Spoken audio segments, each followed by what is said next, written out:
What is up, guys? Listen, folks, I know there's a history here. I'd like to get this hearing in today.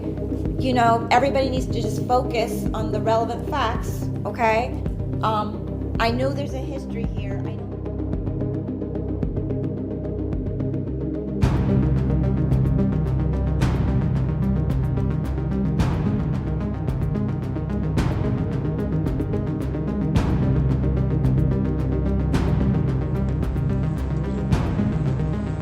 Are you talking up by Sunset Mart?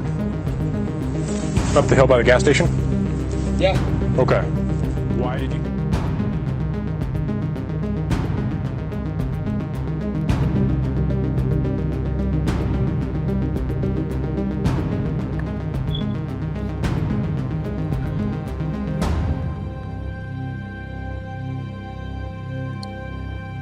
All right. Who's responsible here? What's that? Who's responsible here? Whose house is this? Yeah, haven't been drinking or anything, right?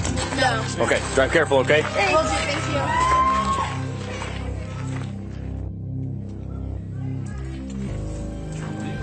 This is with the other group that ran away. Come on in, come on in, come on in. Awesome. Those ones kept walking to the car and the other one. It's truly for the win. TNT for the win.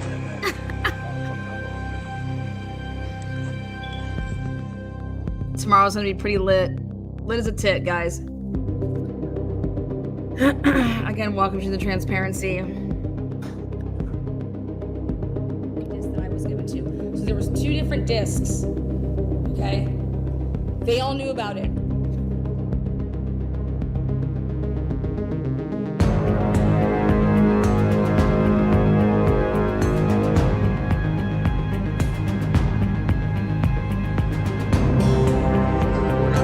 We're not here to talk about the alcohol stuff, okay? Okay, yeah. But this is the second noise complaint we've had here tonight within 2 hours. How are you? Good, how are you? Good. Is this your place? Yeah. Perfect. You know why we're here?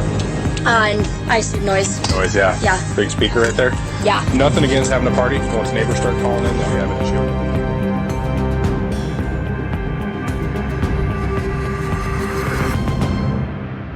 issue. Like brains, and like if you need a lot of brains. You're gonna be in trouble. Uh-oh. Hi guys, what is up? What is up? Welcome to Truth and Transparency. Make yourself known at some point during the video. You're gonna have an opinion. So thumbs it up, thumbs it down. I will never tell you how to think. Thank you for the mods that are gonna be in chat. Remember to be kind to one another.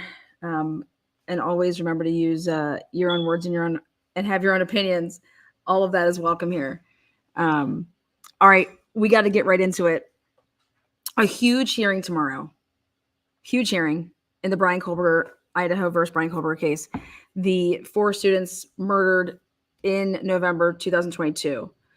We are in 2024. Okay. Bill Thompson said he wanted to have a trial in 2024. Taylor looked at him like he had 9 heads, bro. Like, you can't even get us the discovery. Okay. You're hiding stuff from us, more or less.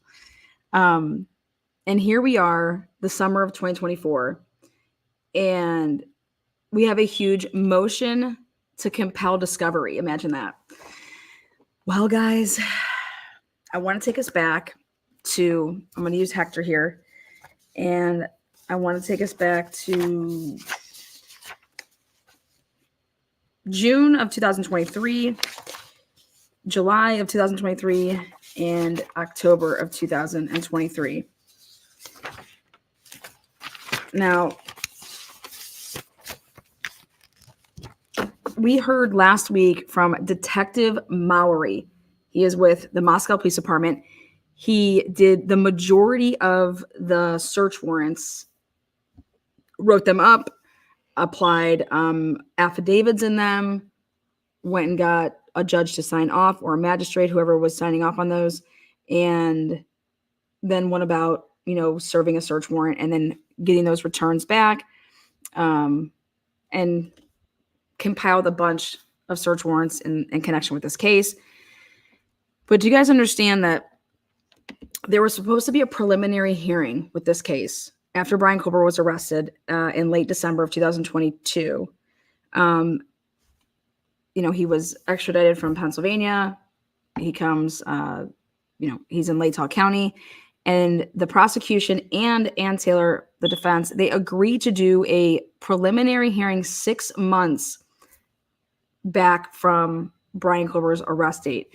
Unusually long, okay? But there was that much material, and both sides agreed, okay, we're going to go ahead and do this preliminary hearing, and it's going to happen in June of 2023.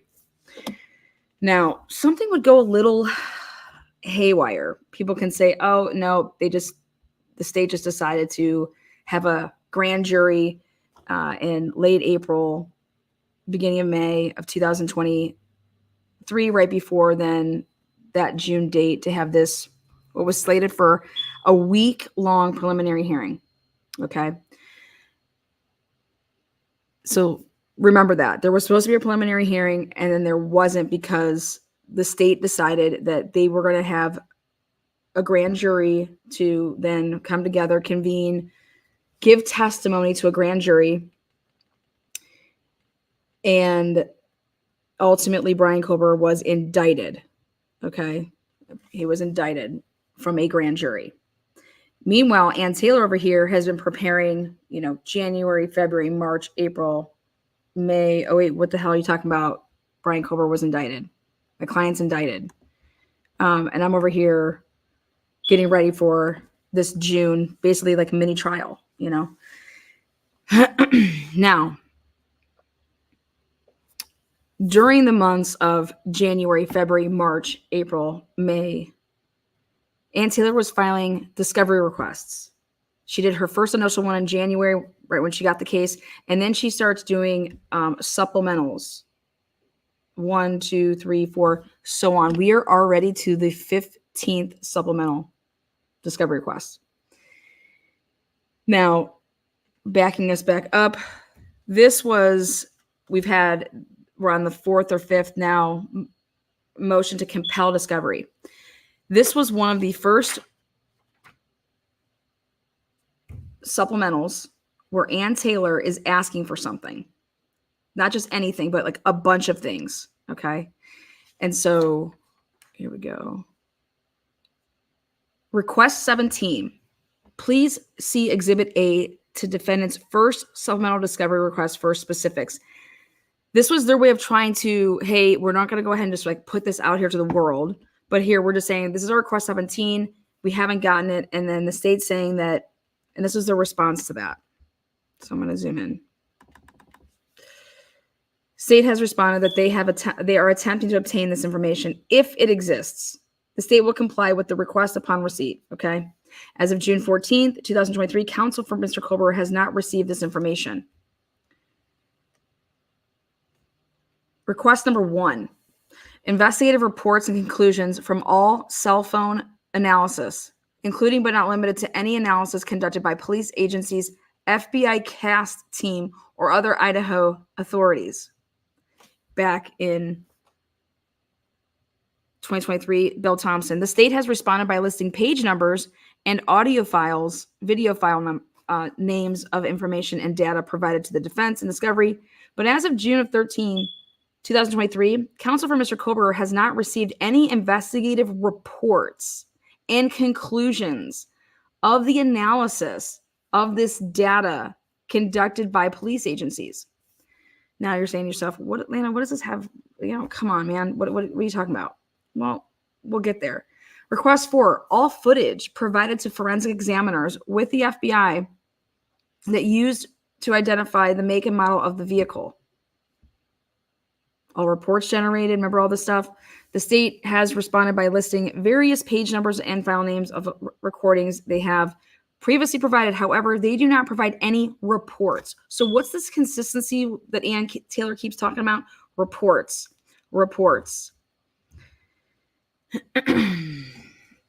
Request 109, identity of the FBI special agent that is a member of the cellular CAST analysis survey team that was consulted with to determine locations of the cell phone from 11/12 and 11/13. And all CAST certifications, she wants the records, right? Now, what did we just listen to Detective Mowery talk about when he was just on the stand? last week?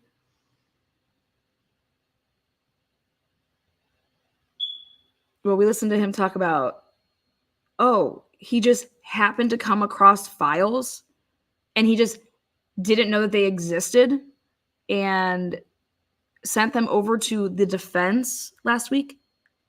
You guys remember that? I sure do. Wild, okay? But the biggest part was when it was made, we became aware of something, which was Detective Mowery 100% testified at the grand jury. And what is he testifying to? If you didn't even know that these were there, right, then you couldn't have used those in your, like, did you testify to that stuff? What did you testify to? What did you do? Or did you have to testify because you're the only one with any 24 hours that you could say that you've had some, I don't know, work, some training? Do you guys know that there's 500 hours needed if you want to be testifying to any of this shit? 500 hours. And that guy was on the stand last week saying, I have 24 hours of some, work on this, some training. 24 hours. You guys, again, welcome to the transparency. We're going to be transparent. Now, the state objected. Listen to this. I have to take you guys back, right? In June of 2023, listen to this. The state objected to Ann asking for this. So ask yourselves this now, what we know now, okay? They objected to this back then, which was before they ever determined that they were going to do, so when they determined they were going to do a preliminary hearing versus, a grand jury versus a preliminary hearing, I went back to check the dates just to make sure that I was money on it. Ann Taylor was asking for all of this before they said, okay, we got to go grand jury. Okay. How do I know that? Because the date's on it. All right. The date's on it. But I wanted to go back and double check my dates. Why would the state be objecting to this? The state objected to this request for the reason that this is outside the scope of ICR 16. This is discovery.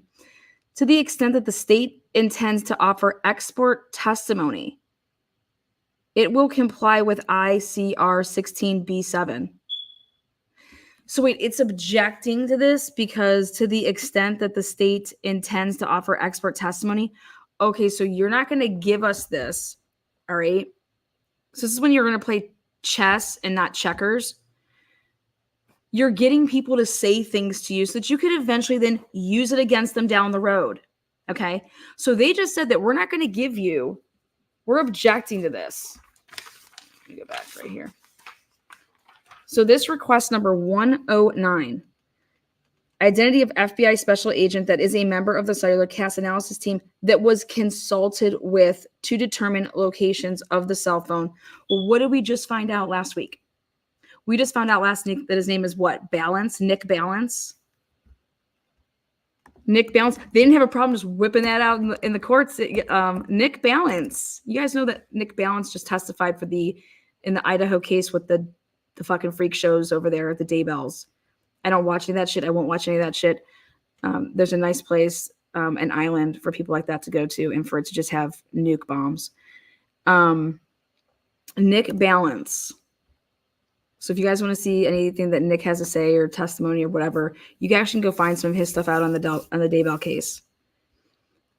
But they objected to this, saying, again, Bill Thompson's like, no. This was Ann's response. This is back in June of 2023. You guys, it's about to be June of 2024, okay? And we're having a motion to compel discovery. So again, everybody wants to talk about that the Bryan Kohberger's team is stalling and all this crap. That is not accurate. That's 100% not true at all. The only people who are stalling is Bill Thompson, the Latah County Prosecutor's Office, and anybody that he has that's part of it. Mr. Kohberger disagrees, as this information was largely relied upon in various warrants to include the arrest of Bryan Kohberger. Yes, you think that you don't have to turn this over, but yet you use this all over that PCA. We dissected the shit out of that PCA. I could probably tell you everything that's on every page of that PCA. One thing that's not on that PCA is Lloyd's, that, that shop that was just recently talked about. Thought that was interesting. So, information relied upon to search or to secure search and arrest warrants is necessary to conduct analysis of Fourth Amendment issues. Further, the entirety of the information could include materials required under Brady. Brady is stuff that would prove that he didn't do it, that he wasn't there. Idaho Criminal Rule 16 covers broader area than the evidentiary rules of admissibility. That was, I think, someone being a smart ass right there. So Ann Taylor's been asking for this stuff, guys.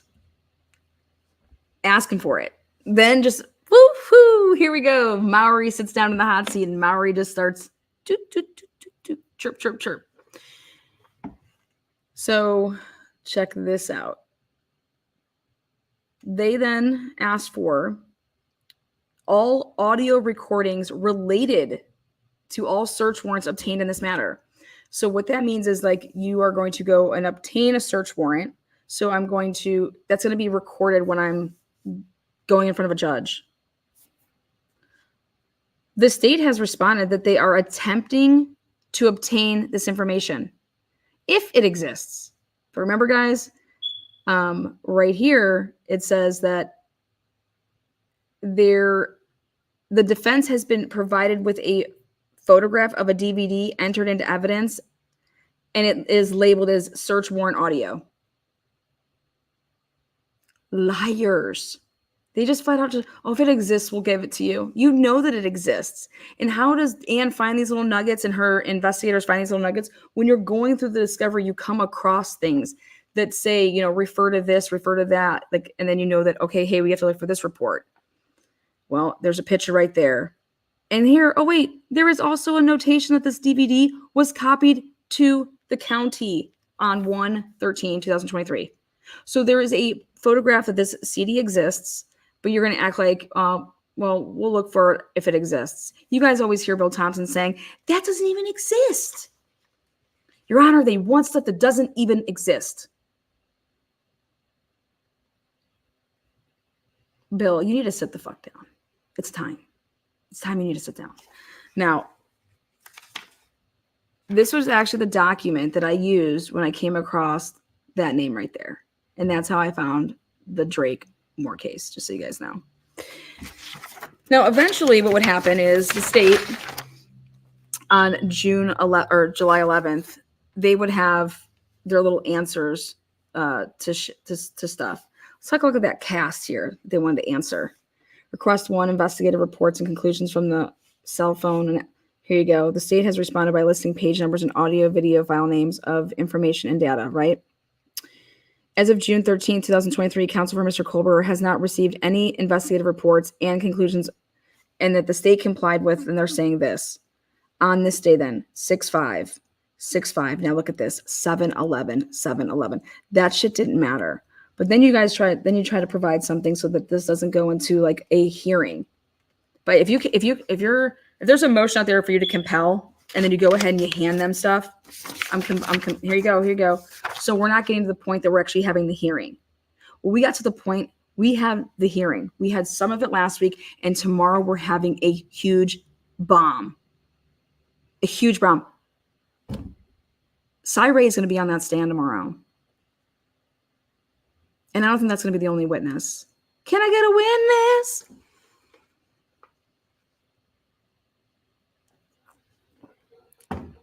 Are they going to recall Mowery back to the stand? we have a lot of questions that we need answered, right?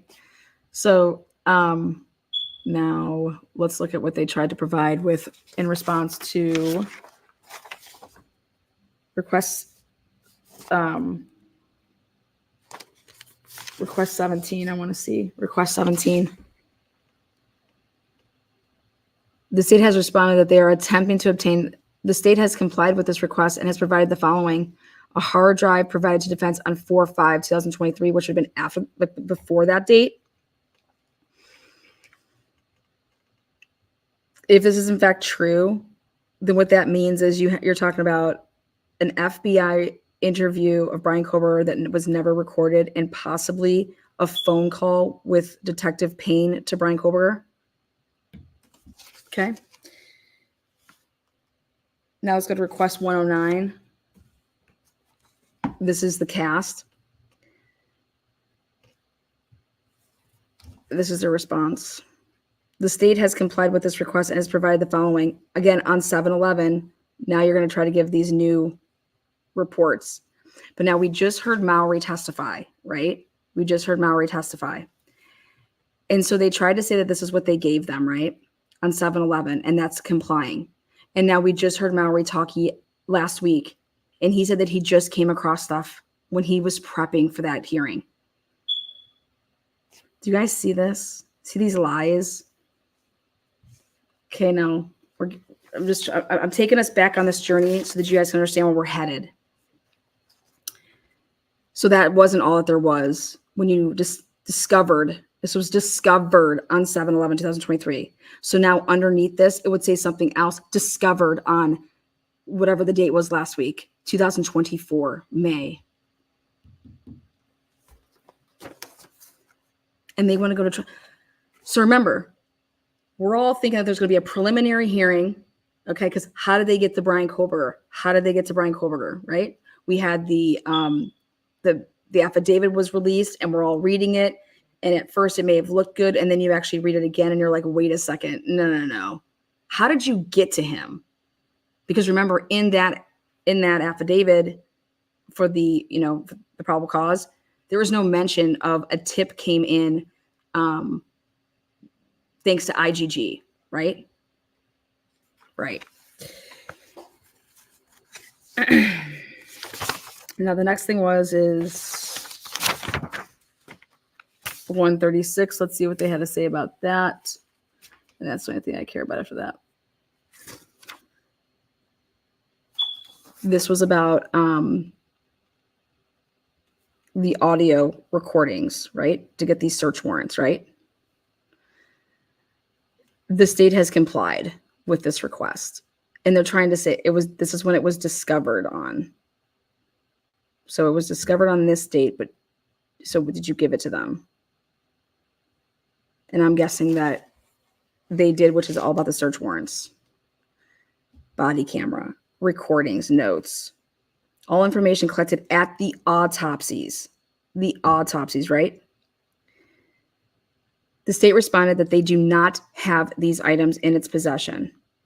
Clarification is needed on if they exist and are still in the possession of another agency. The state has been advised these items do not exist.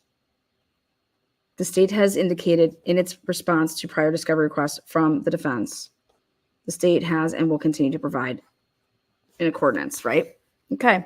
So remember, guys, there is no body cam. There are no recordings. There are no notes. There are no photographs from any of the people, Tolson, Vargas, Gunnarsson, that went and were there in presence at the autopsies.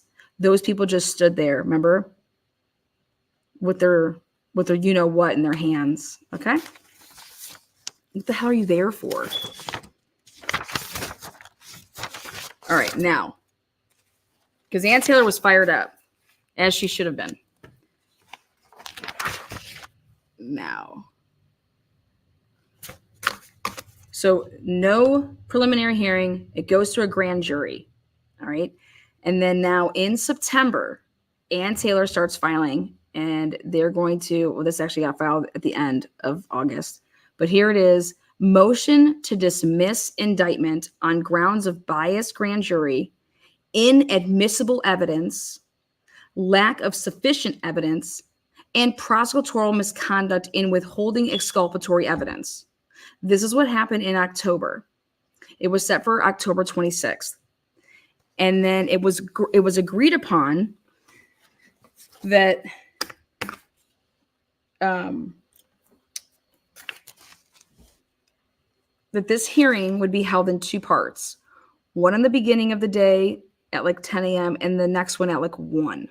Okay. And Ann Taylor, when she filed this, she says, comes now, Bryan Kohberger, I'm filing this because we have grounds that the grand jury is biased, but let's just forget that. And let's go to the inadmissible evidence. Let's go to the lack of sufficient evidence. And let's go to prosecutorial misconduct by withholding exculpatory evidence. Okay. This was back in October of 2023, but she filed it so that they can have their date. All right.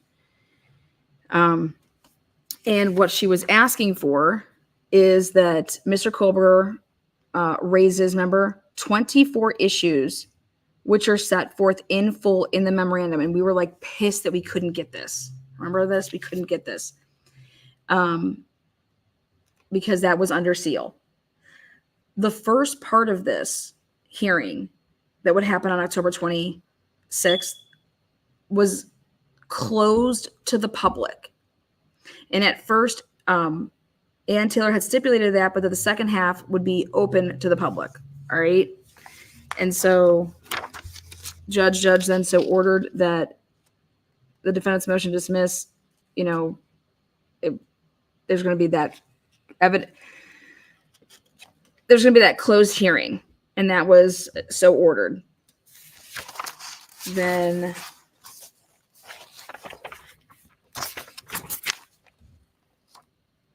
this is what they stipulated too. So they vacated the reset to defendant's motion. And it was that there was no objection from the Latah County Prosecutor's Office, and hereby requested the court for an order vacating the defendant's motion hearings set for September 22nd at 10:30 and 1, and reset the defendant's motion for October 26th. Remember, that was supposed to be in September. Then they got it to be on that October date. Again, motion to dismiss indictment on grounds of, and this is what they're going forward with. Then it was so ordered that, yep, we'll go ahead and we'll change it for you, and you're going to have those dates. And so this is what it was, is that on October 26th at 9:30 a.m., it would be a closed hearing for that. Then this is only what we got from this. So we didn't get to hear about any of it, right?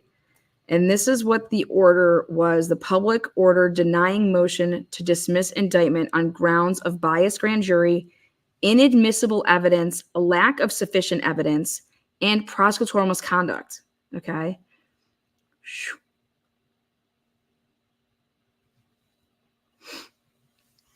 All everybody wanted to talk about, because the only thing that was made public was that how, oh my God, why did Ann Taylor and her team waste all that time with the grand jury, and that it's like beyond a reasonable doubt the instructions were wrong and yada, yada, yada, right? Well, Ann Taylor's just doing her job, number one. Number two, they wanted to have an argument for that. But nobody wanted to talk about this part of it. Nobody wanted to talk about this, what Ann Taylor was truly going forward with when she said, I'm filing a motion to dismiss based on the following, which she used 24 pieces, right? You guys just read it, that there's 24 things, 24 ways that we think that we have you. All right. So my question is for all of us here now and today that I got you guys caught up, except I'll read this part right here, which is a hearing on the motion was held on October 26th. Kohberger was represented by Ann. They were all there. Bill Thompson was there. And the hearing was closed to the public and media cameras to protect the secrecy of the grand jury proceedings. The decision will also be sealed. However, so like the decision is all like the fatty, meaty stuff on why, when they argued this and then what he came back with and said this. So all of that fatty shit we've never seen. I'd love to see it. The decision will also be sealed. However, the results of that decision are addressed in this public order. So all that we got to see in here was this. Kohberger has failed to successfully challenge the indictment on grounds of juror bias. So one of the ways that this would have been written out is Roman numeral number 1, grounds to dismiss based off of juror bias. Defendant argued blah, blah, blah, blah, blah, blah, blah. And then state said da, da, da, and court found that, blah, blah, blah. And they were backing up their ruling based on a precedented court case law. And there'd be like a bunch of like experts, just like how I just said, to all of this. But right here, so then there would be one, Roman numeral number 2, motion dismissed based on admissible evidence, lack of sufficient. Kohberger has failed to challenge the indictment on grounds of juror bias, lack of sufficient evidence. Now, and this is where we're going to talk about this stuff now. All right. What the fuck took place in that grand jury? Who testified at that grand jury? What did they testify to? All right. Or sufficient admissible evidence. I just read it that, hey, hold on a second. In order for you to arrest my client, you relied on a PCA, okay, that had a bunch of information in it that came from search warrants, right? So like there's a bunch of different branches here that I'm explaining that, no, we have the right to challenge this, and you can't hide this. All right. So again, who testified at the grand jury? Well, we know that Mowery testified at the grand jury because we just found out last week, right? Boom. So it goes back to this. What did they present to the grand jury? And now is there at some point that Ann's in a position based off of what Mowery said last week and what's going to happen tomorrow, that Judge is going to have a huge problem on his hands. Again, he said that Bryan Kohberger, and that's in October of 2023. Now we're all the way now to 2024, that he failed to successfully challenge the indictment on grounds of juror bias, lack of sufficient admissible evidence, or prosecutorial misconduct. Kohberger was indicted by an impartial grand jury who had sufficient admissible evidence to find probable cause to believe Kohberger committed the crimes alleged by the state.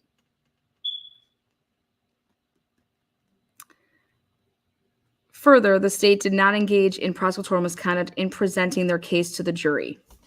Now, you guys, I was so pumped to have this little preview because I don't believe any of that. In fact,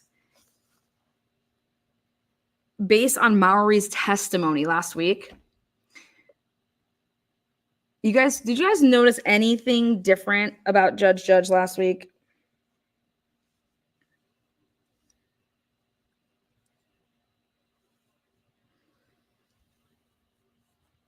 What was provided in front of the grand jury, and what did people testify to?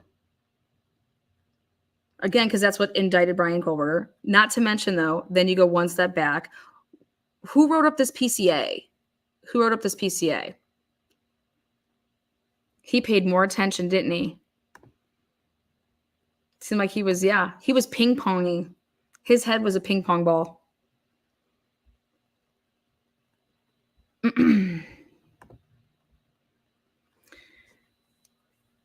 And it dawned on me why he was so like, holy shit, what the fuck's going on here? Well, because you have to go back to this. October 26, 2023.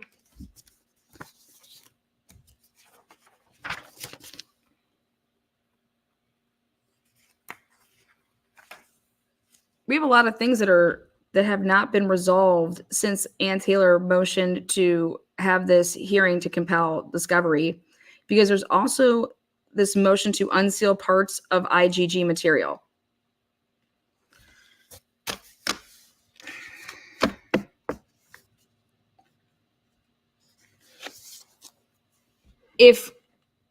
if Mowery just said that he just turned over to Ann Taylor reports that he didn't know existed, okay?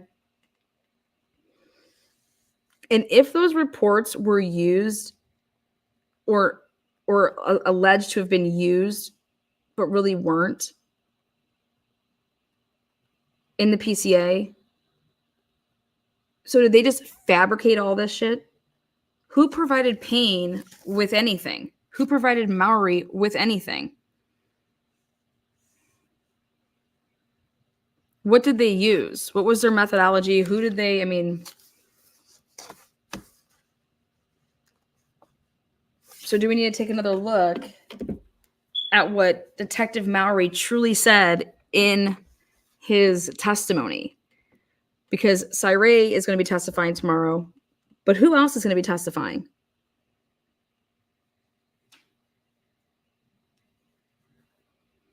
You have to, so for Judge to make this call to say, Kohberger has failed to successfully challenge the indictment, I think Kohberger now has successfully challenged the indictment. I think now Kohberger has successfully challenged.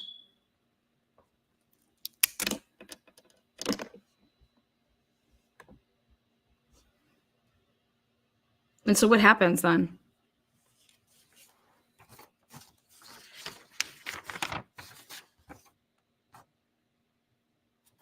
And Judge said here that Kohberger was indicted by an impartial grand jury.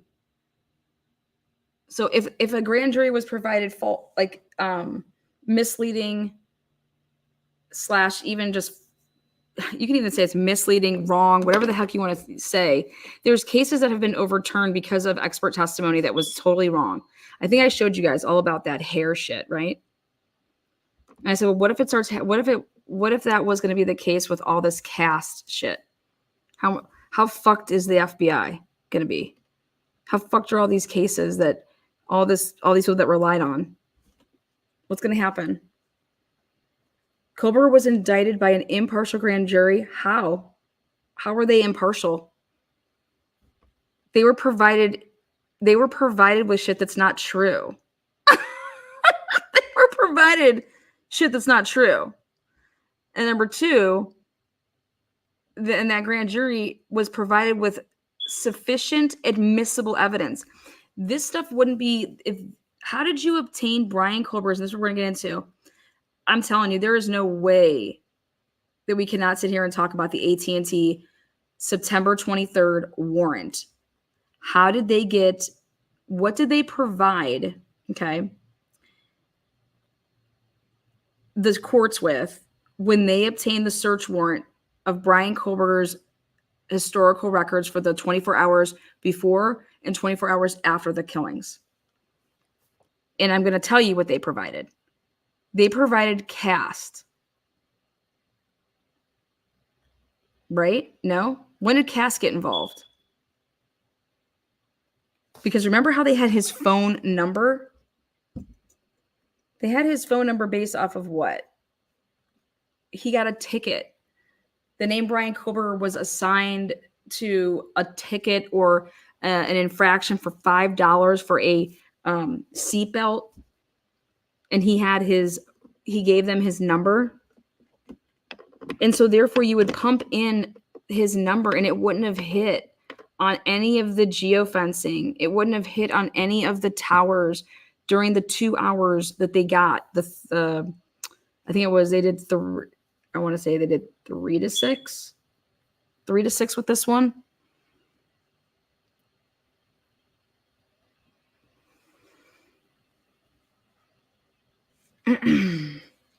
Then let me ask you guys something. So this all happens at the end of October 26th, right? What did I go and show you guys? What happened right before that house was demolished in November?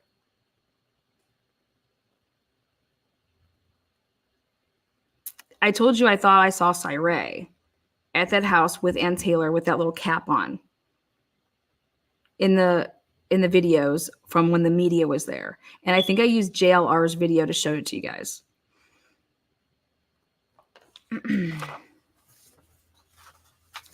Who performed the drive test? Who performed the drive test from Moscow Police Department or FBI? Who did a drive test? So right after the October 26th, they have this hearing. And when did this get tossed down? When did this was filed. Look at that. Filed December 15th. And then remember they had to make a ruling on the IGG stuff. Remember that? And so he ruled at the end.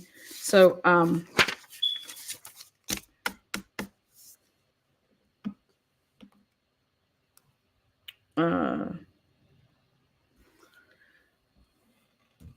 when was the house demolished? Right after this, wasn't it?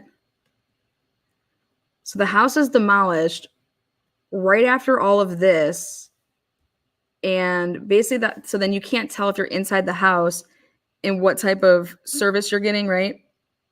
It wouldn't tell you if you're demolishing the house now, you don't know, shit, I could not get service in the basement, or maybe I didn't have service in this room. I mean, why were they so quick to wreck down that house right then and there? Who did any testing? What type of testing was done? We just saw it in the Karen Reed case. When you're not preserving stuff, not because of the fact that you may have the jury walk through, but if you need to preserve something for the fact of, hey, I need to do this, or I need to,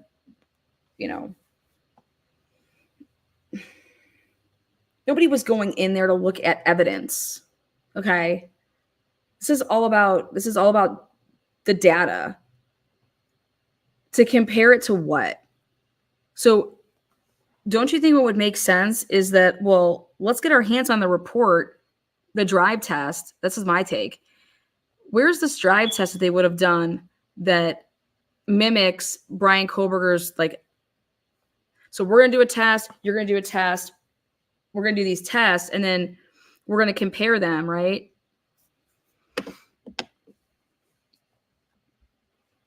Didn't Ann Taylor just talk about a drive test? Remember, Judge didn't want to go talk about that publicly. He wanted to try to keep some of that under wraps.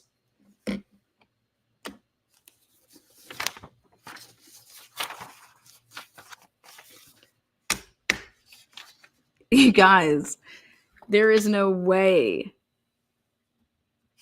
Because now, guess what gets to be questioned about? Don't you think so? I can ask you what you testified to at the grand jury, right? I can ask you what you testified to at the grand jury. Do you recall saying, if you guys have been watching the Karen Reed case, shit, they had two grand juries. One was the state grand jury, then there was a federal grand jury, but they're being asked about, do you recall saying this? So then what did Lawrence Mowery testify to? What did Payne testify to? What did anybody testify to?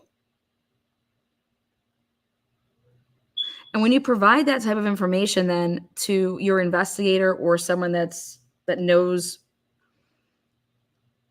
the software, someone that knows the shit, and you hand it over to somebody and they're just like, wait a second, what? That's not accurate. That's not how that's, what is this person? Who is this person talking? Where did they get this information from? Where's their work? What did they provide? What did they provide the jury with? What type of testimony happened? Okay, yep. Indictment stands. You know what I mean? Now, don't you, so what this is just my opinion based off of how I see things. So tomorrow, if you're trying to get, so this is all about trying to get discovery, to get the state to compel, right? We asked for this on this date, you sent us to run around. You said it didn't exist. Now it does exist. Then this. Well, don't you think there's going to come a point in time to find out we have the exhibits that you used for the grand jury. We have what you said at the grand jury. Where's your qualifications? But if Ann Taylor knows all of this. Her team would know all of this, right?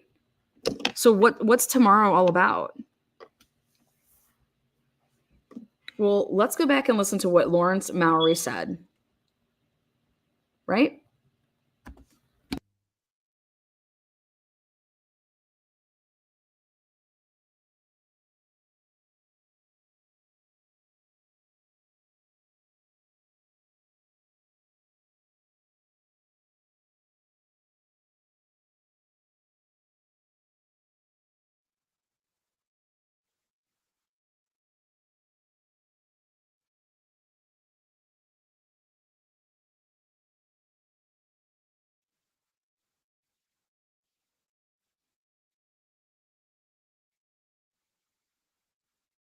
Moscow Police Department. What is your role there? I am a detective. How long have you worked for Moscow Police Department? I worked for Moscow for over 5 years. Have you been a detective that entire time? I have. And prior to that, did you have law enforcement experience? I do. How many years total? Yeah, I'm 14. Detective Mowery, did you take part in the investigation into the homicides on King Road? Yes. And what was your role? A lot of different things. Hi. Okay, so go ahead and write this down. Detective Mowery testifies that his role was a lot of different things. So the question that Ann just asked is, what was your role? And he says a lot of different things. Let's go ahead and put that down. So number 1. Number 2, what does he say next? I answered that. Well, I can ask you about a couple of roles, maybe. Okay, so he's like, I don't know how to answer that. Okay, I guess that was a difficult question for him. I don't know how to answer that. Okay. All right, then Ann's going to just take the lead here. Maybe. Sure. Do you do any work with cell phones and cell towers? I have taken training for cell phone analysis. Was that So her first question is, number 1 by Ann, is the cell phone towers, right? This is about the case. So again, this is about the case. So let's go back just a smidge to see how we Answered that. well, I can ask you about a couple of roles, maybe. Sure. Do you do any work with cell phones and cell towers? I have taken training for cell phone analysis.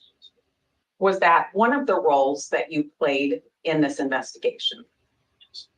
All right. Yes. Okay. We got that. That is one of the roles that he played in this investigation was cell phone analysis. Okay. What does Cyray do? Cell phone analysis. Okay. Okay. Next. Right. And the other area that I'd like to talk to you about is the collection of videotape evidence or surveillance evidence from around the community. What was your role in that? So we gathered a lot of data, a lot of USBs, hard drives that came in. At one point, all of that was given to me so that I could copy it over to a server. So we had it stored and backed up. Did you inventory it at that time as you got it in, I guess? No, I have to say inventory. I used the evidence technician to help me book them individually at the time. Right, so the USB had the name of it on it. I would label the folder, what it was, and that came from it. Did you have any role in verifying the content of the surveillance? Yes. I'm going to have a few questions about that, but I want to. Okay. So right there, if those of you guys have been following the Karen Reed case, you guys ready for this? It was asked yesterday about the IT person. And the question was, okay, so the cops came to you and they said, hey, we want from 12 a.m. to 1 a.m. Give us that. And then we want from 5 a.m. until 6 a.m. Give us that. versus just saying, we want this 24-hour period. Okay. So again, from 12 to 1 and then from 5 to 6 versus this is what the cops went and said that they wanted versus just saying, hey, give us this 24-hour period.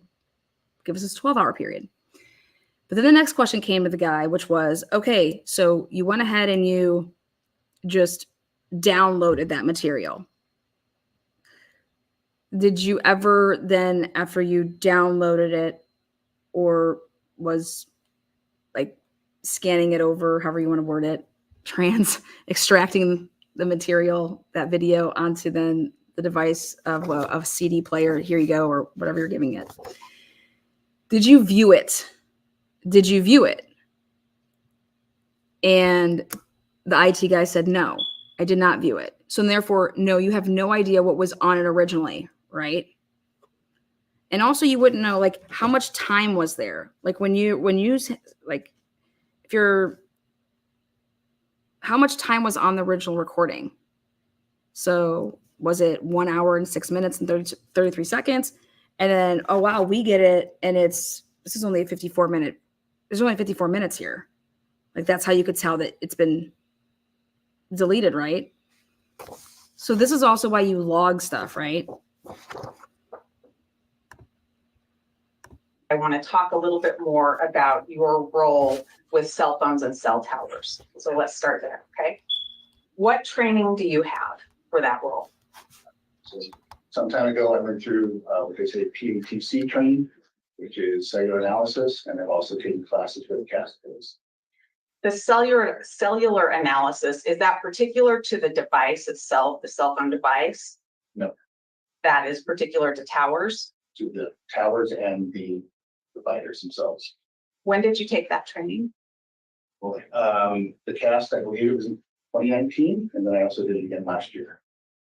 And the CAST that you took in 2019, that was the ENDICAC, is that right? That was phenomenal again. And the CAST that you took last year was October of 2023, is that correct? Yes. And that was the actual CAST training? They were both done by actual CAST members. I'm not sure if one was. Okay. Now, how crazy is this, guys? Remember I just told you guys about a date?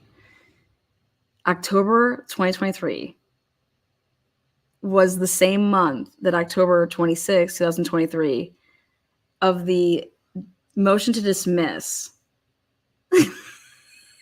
Motion to dismiss based off of what?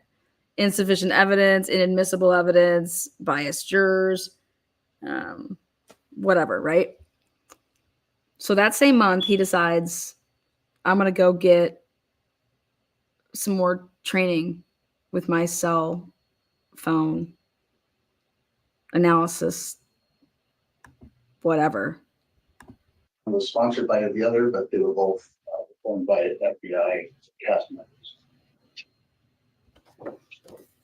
And Your Honor, if I can approach. Yes, thank you.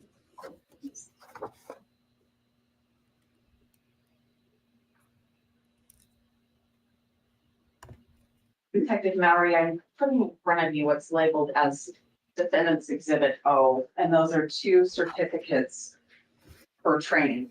Is that correct? Yes. All right. The one that's from 2019, what did that cover? That covered the use of the CAST codes software. And what did the one in 2023 cover? The second. Your Honor, I move for admission of Defendant's O. The objection? No objection. Okay, those are exhibit, oh, no objection. Thank you.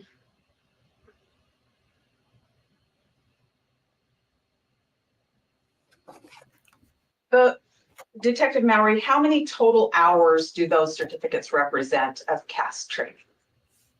I apologize, I didn't look, it was a week long, it was actually a couple of days each time. 2 days a piece of Do you need this? but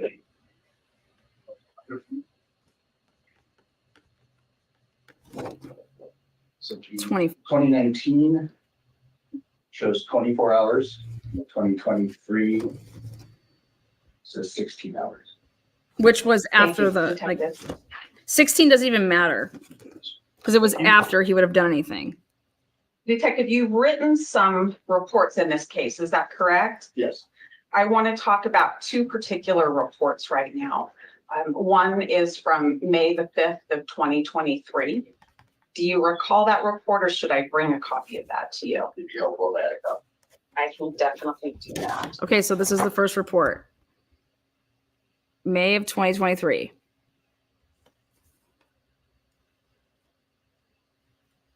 Let me show it to Ms. May Jennings. 5th, 2023 that's one of the reports that Anne has, I think, said that she had a draft of.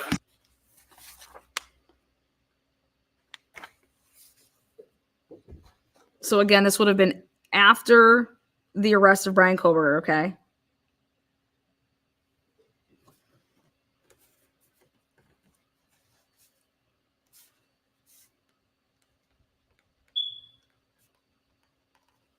So he wrote this. He drafted this.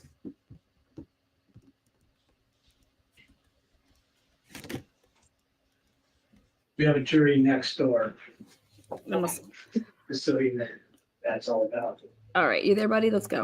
I'm gonna. Detective Mowery, does that appear to be your report from May 5th of 2023? Yes. And your honor would move for admission of defendants P, That's P, like Paul? all right, any objection? Okay, thank you. Yeah. Exhibit P is admitted, no objection. Thank you, Your Honor. Detective Mowery, I do not have a police report for the other one that I want to talk about today. Oh, that was an accident. It's one that I received via email today that was written just within the last few days by you, probably. Do you know what report I'm talking about? Yes. Okay. Now, what I want to understand is we're talking about documents or records or logs that can be created by a CAST-BIZ program. The report that you wrote that I received today, when did you learn about those documents that exist according to that report? The session log that I found from yesterday. Why did you come to find them yesterday? I was preparing for this hearing. Okay. And those are things that existed for quite some time, is that correct? They did. And when you wrote about your work with CAST-BIZ in May of 2023, did you document those items? No. Tell me what you found when you were preparing for the motion to compel today. I found session logs that were sent to me from the FBI. All right. And in those session logs, how many files were there? I remember there were 6 or 7 different items inside. Did you look at the CAST-BIZ 48-hour file? He was sent session logs sent to him from the FBI. And that's what he had just sent Anne. Okay. I don't remember if I did at the time of reception. Did you look at it yesterday in preparation for this hearing? I attempted to. All right. And how about the CAST-BIZ full log? I attempted to yesterday. I noticed in your report that there were several items that you listed. Were those from these CAST-BIZ logs that you attempted to look at yesterday? I'm sorry, I'm gonna have to, you need to speak up a little bit, or just telling me to pick up a little bit. There were some files that were in the session logs, there were other files that were not. Well, let's start with the 48-hour. What was contained in there? What? There's over 48 hours, that was the AT&T records, the original records, and there's a 48-hour session log. Let's go with the session log. What was in there? Appeared to be the AT&T records that possibly were inputted, as well as some JSON files that were probably produced by CAST. JSON files were produced by CAST-BIZ. Is that right? I would assume that. I didn't create those files. What date were they created? I believe one was in December, the other was in April. December of what year?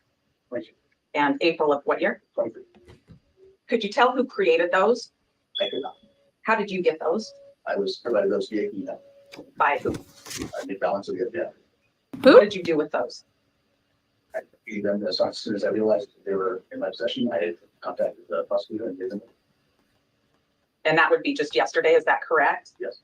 What did you do with them prior to that time? They were sent to me. I put them in a folder and I didn't do anything else with them. That's why I forgot them. Okay. And that was the 48-hour file? You forgot them? Our session log, yes. How about the full file? What was contained in there? Similar to items to the 48. What is the full file? I believe that was the second AT&T return that we got via warrant. I was able to open it to verify it. Okay, so I want to explain this. You guys remember there was the first AT&T warrant, December. That's going to be the big one. That's the December 23rd warrant. Okay, December. Is he saying that he didn't see those? He put them in a folder, he said, and he just, I got him. So let me make sure we get this correct. Mowery's on the stand right now, and he's saying that he received an email. Well, there was report items that he wrote down in his report, first of all. In his May 5th, 2023 report, he wrote down items, and they were session logs that were sent to him from the FBI. And some were in these logs where some weren't, that as far as like that he could get into, recorded.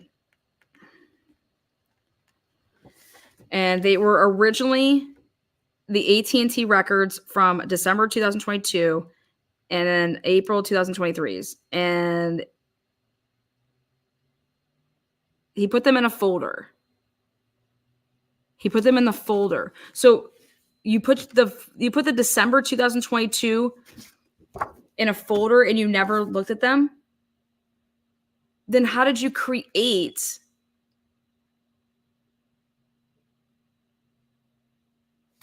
the affidavit for the arrest of Bryan Kohberger without that?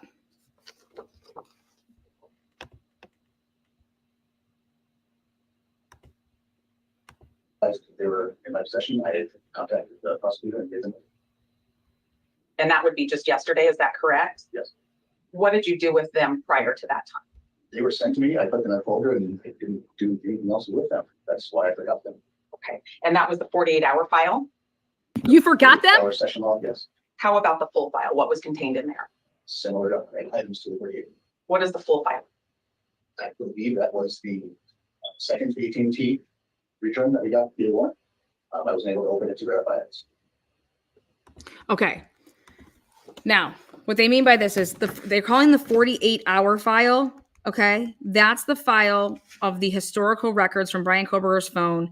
And that's because they say 48 hours because it was 24 hours before the murder and 24 hours after the murder. Okay.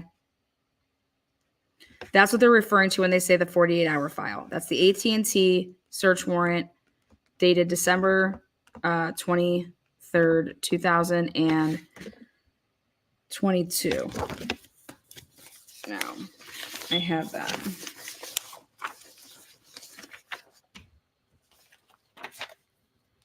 Mowery signed it, but all of the stuff went to Payne in the search warrant. So let me show you what I mean by that.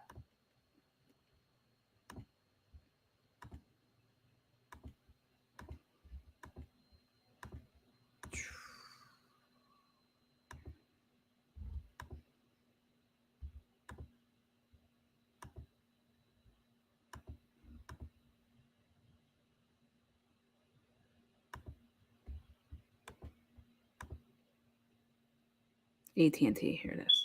Okay.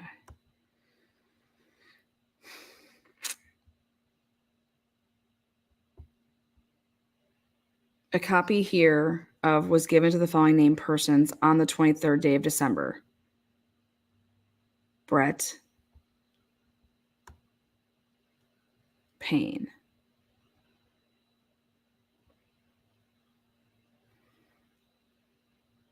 So on the 23rd of December at 10:30 and a copy of that search warrant return was on the 23rd. All right. Perfect. Now hang tight. That brings up a question for clarification. When you say second warrant return, are you talking about something that relates to Bryan Kohberger? Yes. Yes, there was two warrants that were originally written. One that covered a 48-hour period for the cell phone. The 2030, bitch. And there was one later done. Hold on, I got to rewind this. I have to hear this one at the 48-minute mark. He is. I want to hear if they put a date on there.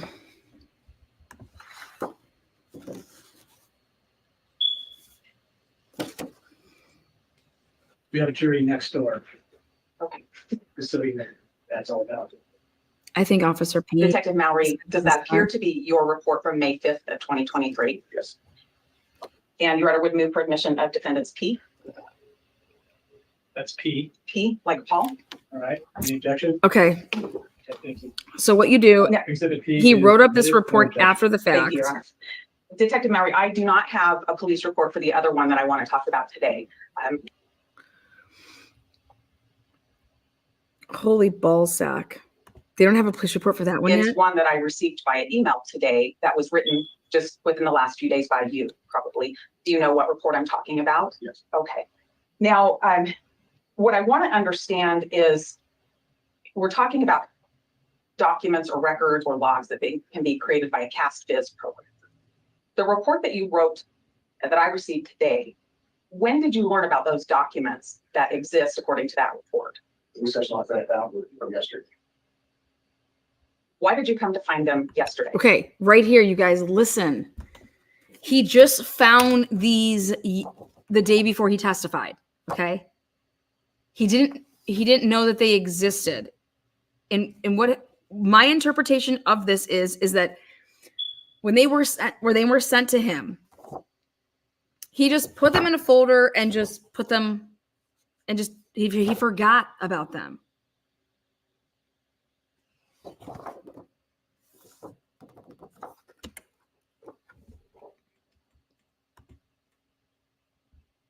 Yesterday. It's a very good series. Okay. And those are things that existed for quite some time. Is that correct? They did. And when you wrote about your work with CAST-VIZ in May of 2023, did you document those items? No. Tell me what you found when you were preparing for the motion to compel today. I found session logs that were sent to me from the FBI. All right. And in those session logs, how many files were there? I remember there were 6 or 7 different items inside. Did you look at the CAST-VIZ 48-hour file? I don't remember if I did at the time of reception. Did you look at it yesterday in preparation for this hearing? I attempted to. All right. And Holy shit, they didn't use, okay, so ready? Ta-da! You're gonna sit here and tell me that you wrote up an affidavit for the arrest of Bryan Kohberger and the stuff that was sent in December of 2022 and after, that you never even looked at it.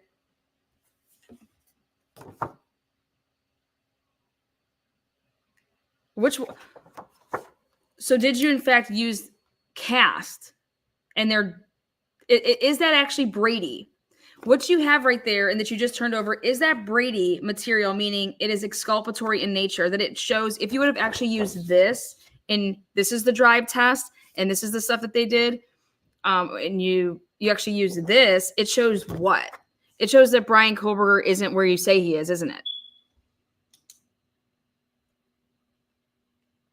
So how did you come up with, so when you wrote up what you wrote up, you lied.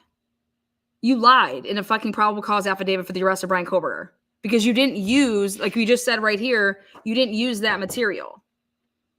You didn't use it to double check anything. You didn't use it down the road, but also you just didn't provide it to us until when? This is why you have discovery. This is why you have motions to compel when someone's not giving you something and you know that it exists. Like, where's this CAST? Like you said that you used this phone and you follow it around. But more importantly, let's talk about how the fuck you got that search warrant. How did you get the December 23rd search warrant? You couldn't use the IGG, or I'm saying that you didn't. You said that you didn't use it. What did you use? How could you possibly obtain that search warrant?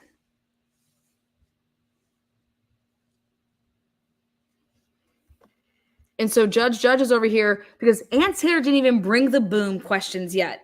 She's laying out and she's giving little crumbs here to say, okay, let me just make sure that we got this straight. You wrote up this report May 5th, but it's from, and it encompasses December's work, right? Just because you wrote it up in May doesn't mean that that's when you did the work. That's what they're notorious for over there.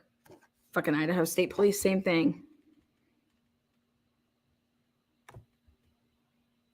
And how about the CASBIZ full log? I attempted to yesterday. I noticed in your report that there were several items that you listed.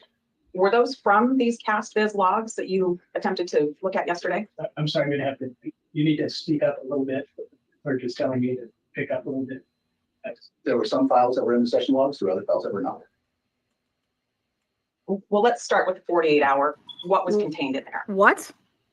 There's over 48 hours, that was the AT&T records, the original records, and there's a 48-hour session log. Let's go with the session log. What was in there? Appeared to be the AT&T records that possibly were inputted, as well as some JSON files that were probably produced by CASBIZ. JSON files were produced by CASBIZ. Is that right? I would assume that I did create those files. Who did? What date were they created? I believe one was in December, the other was in April, December of what year? 22, And April of what year? 23. Could you tell who created those? I could not. How did you get those? I was provided those via email. By who? I made balance of the other. What did you do with those? I gave them as soon as I realized they were in my possession. I contacted the prosecutor and gave them. And that would be just yesterday, is that correct? Yes. What did you do with them prior to that? He's saying that he didn't have he didn't have it in December. He's saying he didn't have this in December because he provided that to the prosecutor's office as soon as he realized that he had it, which is the 48-hour session logs. The AT&T records for the 48-hour session logs. He didn't fucking know that he had. So are you paying attention now, Judge? Because this goes to everything that you heard a bunch of bullshit in October of 2023 when it goes to what was provided to the grand jury. That time. They were sent to me. I put them in a folder and I didn't do anything else with them. That's why I forgot them. Okay. And that was the 48-hour file? You forgot them? Our session log, yes. How about the full file? What was contained in there? Similar to items to the 48. What is the full file? I believe that was the second AT&T return that we got via warrant. I was able to open it to verify it. That brings up a question for clarification. When you say second warrant return, are you talking about something that relates to Bryan Kohberger? Yes. Yes, there was two warrants that were originally written, one that covered a 48-hour period. Yeah. For the cell phone. The 2030, number, bitch. And there was one that was later done for a longer period of time. And those are what you're referring to as the warrants 1 and warrant 2? Correct. Okay. 48 and one for a longer period. Okay. In the report that I just received today, there was reference to a loped bar file. What's that? It's a file that I received from Agent Downs. When did you receive that? I want to say the modification date for the email. I honestly don't remember. Unfortunately, it was yesterday and I didn't throw this stuff together. So, Okay. So that was one that you just found yesterday? yes, Okay. Did you open that? I don't recall opening it. But Yeah, you I did. don't recall. How about the CDR.S.XLSX file? Would that, and CDR, what does that stand for? All detail records. Did you open that? I don't remember if I did not. Did you open it yesterday? I don't remember. I was looking for it. Once I You found don't one, I was remember? It trying to was figure out yesterday. how they came into my presence or in my possession. That's what I started. Okay. How about the export.kmz file? When did you find that file? I had found that one yesterday, Do you know when that came into your possession? some time ago. Did you What? open that? I believe I did on my laptop. What did that show you? It showed me different locations and so forth on a map. Those 3 files that we just talked about, along with the CASBIZ 48 and the CASBIZ full, are those copied so that I can have those now? Yes, And you referred to emails. How many emails did you find when you were preparing for this hearing? I believe there was 5. Are those included for me to have now as well? Yes. Thank you. In the report that I received today, there was a reference to drawings.json file. What's that? It was a JSON file that was inside the Casta's session notes. What does that depict? It's just data that Casta would use, I'm guessing, to replot something on the map to actually show locations or other things. Did you do anything with that file when you found it yesterday? It did open that file, yes. Okay. What did that show you when you opened it? There were references to 2 locations inside it. When you open it, does it just say here's 2 references, or what does it show you when you open it? It's different code, but there is some plain language or plain English, plain text inside of that code that show 2 addresses. Did you use that file? Well, let me ask this first. That file that contains code, do you use that with the CastBiz program? I attempted to load the session file in its entirety and it received errors, so I was not able to. That's why I went into the JSON file to see if there was something I could steal reference. Is that file usable? I'm sure it is somewhere. What is the restriction for you?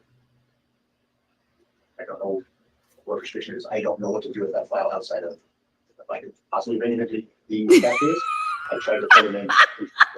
You guys, he says he doesn't know what to do with the file. He doesn't even know how to open the file. This is the guy that testified. We have to find out what he testified to. So I'm going to be super pissed if we don't know what these motherfuckers testified to tomorrow. He doesn't even know how to open this file. Okay, so those of you guys who want to know what this man is speaking of, because he was sent things allegedly a long time ago. And some of the stuff he just put in a folder, didn't even, boop, boop, whatever. Never even looked at it. Didn't do anything with it. Now he's talking about this, because there's 2 different files, like the 48, because it's going after 2 different search warrants. The first search warrant was the 48 hours ones. Then the ones they did in April was when they did June 23rd, the inception date of Bryan Kohberger's phone, all the way, because it's called detail records. That's what CDR, called detail records. And you just heard her. Did you look at them? No, I don't even know. I don't know. Don't know. Okay, so do I have all these emails back and forth between everybody that would have sent you stuff? Do I have them all now? Yeah. Okay. And this data that was on there. Yeah, you can like replot it, or just, I don't know, it's just like a bunch of data that popped up, but it had like plotting points. Okay. But there was some plain English language on there, and it referenced two locations. Hold on one second. Do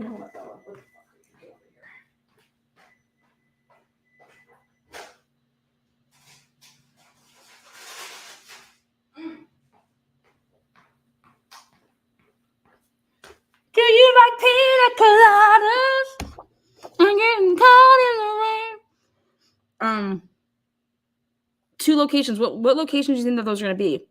2 addresses.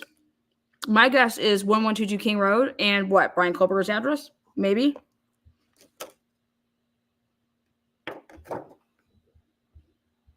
This is unreal.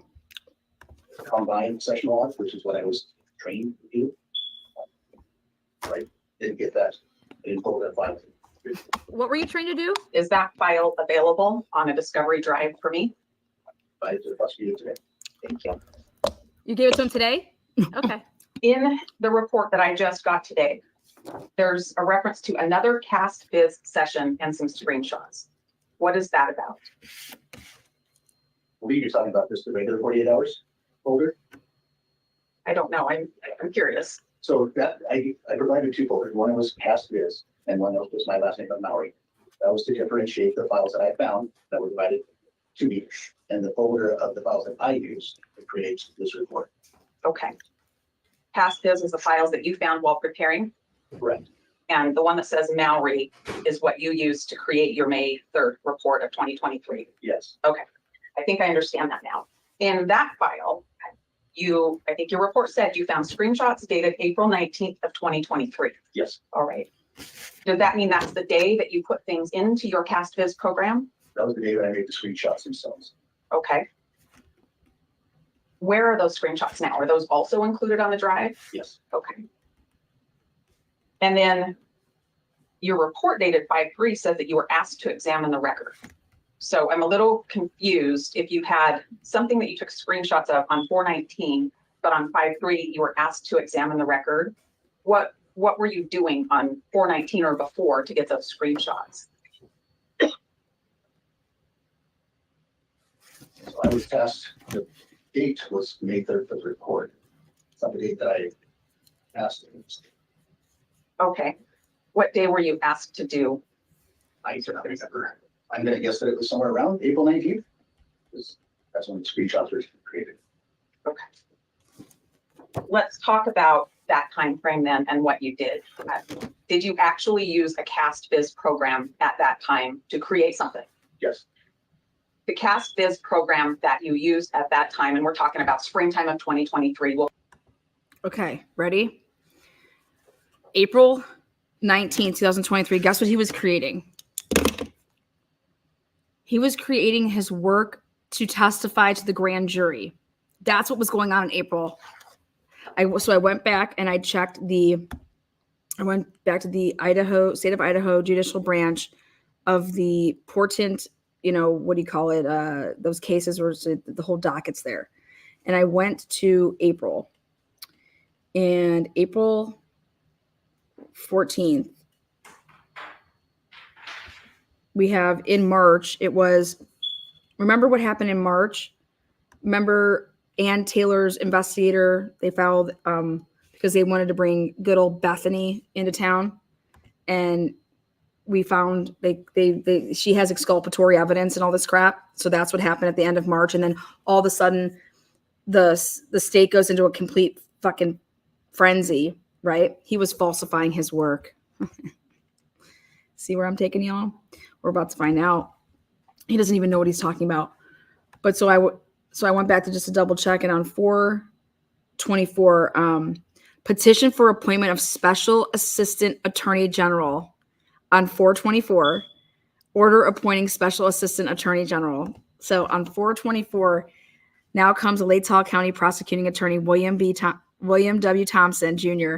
and pursuant to he is then, I petition the court to appoint Deputy Attorney General Jeff Nye and Deputy Attorney General Ingrid Beatty as special assistant attorney generals to assist in the prosecution of State versus Kohberger.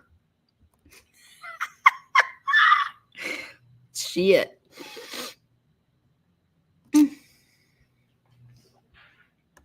Also he then on 4/28, it was notice of hearing, which is 4/28, which was going to be a hearing on 5/25. But before all that, go back to this date. And on 5/3, what date was that when he made the report? Yeah, 5/3. Let me tell you what happened on 5/3. Defendant's third supplemental request for discovery was on 5/3. Notice of appearance on 5/1. And that's when Bryan Kohberger got, that wasn't the one I was talking about. Hold on one second.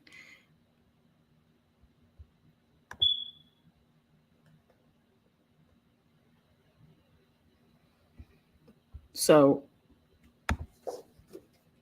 this was in preparation for none other than this grand jury that started up on 5/7 of 2023. So 4/19, 5/3, 5/7, 2023. This is all about that grand jury. You guys see how I'm like roping this all to bring it back full circle to talk about what we first talked about in the beginning, which was Ann Taylor's motion to dismiss in October of 2023. She couldn't quite prove it, I don't think, then. I think she can prove a lot now.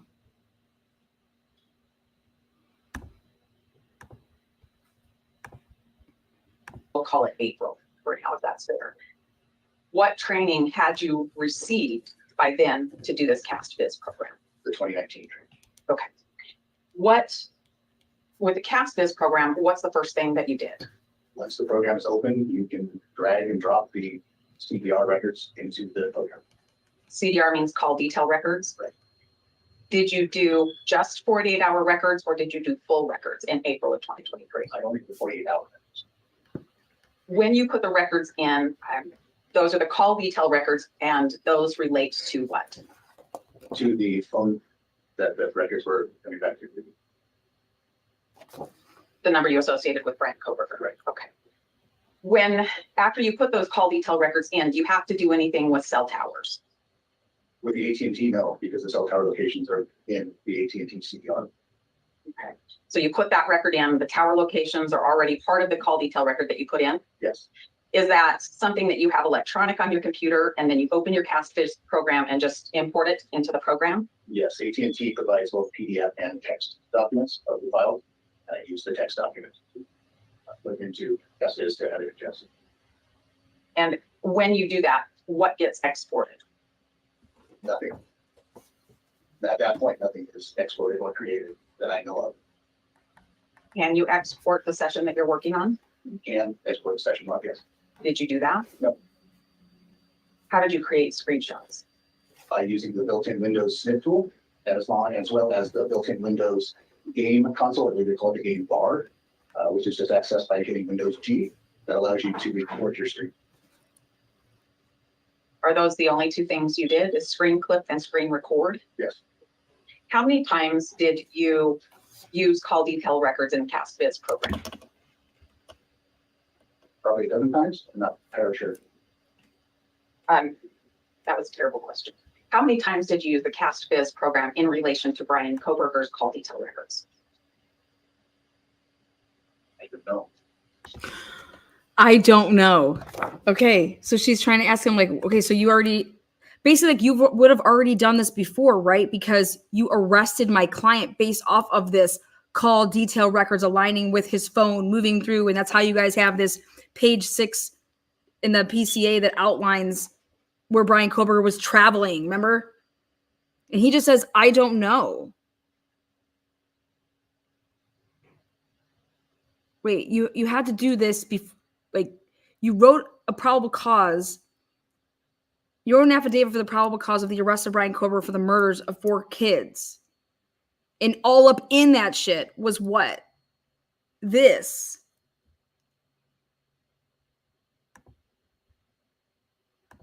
More than once? I recall doing it for the grand jury because I wasn't the main lead in the call detail records investigation. He said the grand. See, I knew it back then, but I'm trying to break it all down just to get to like how bad this is. I don't understand what that means. I wasn't the main person looking at those call detail records. You weren't the main person with the call detail records, but you put them in the CastBiz program anyway? Who was? The grand jury probably requested. Who was? Okay. So he was only requested to do it. And now this is why I'm unveiling this. It has to be Payne. 100%. He just says, I wasn't the main person. I didn't do the call detail records. I only was asked to do it for the grand jury. Okay, well, who did it for the PCA? Who did it for the probable cause of the arrest of my client? That would be none other than Brett Payne, right? Come on down, motherfucker. Baby, tomorrow gonna be lit as a tit. Okay. He just tells us right there. He just tells us literally right there. I wasn't the main person that does it. Let's see, does Ann ask who is the main person? What did you rely on in producing those? Producing whatever you produced with grand jury? What did I produce? As far as the AT&T records? I want to know what you relied on to do that, to produce something for the grand jury. I don't understand the question. Okay. I bet you don't, motherfucker. Holy shit, tomorrow gonna be crazy. You guys, tomorrow is gonna be so good. I mean, I'm having a party over here.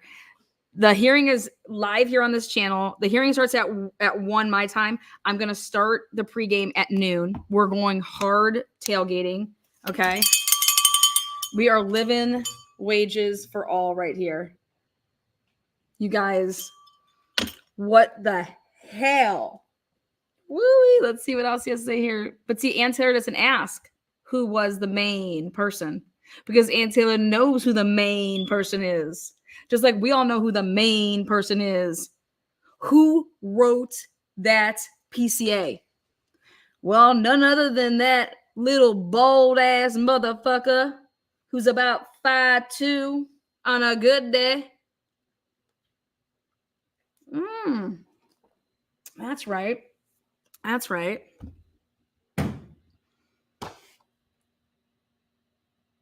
I've been waiting to see Payne. I've been waiting to see him.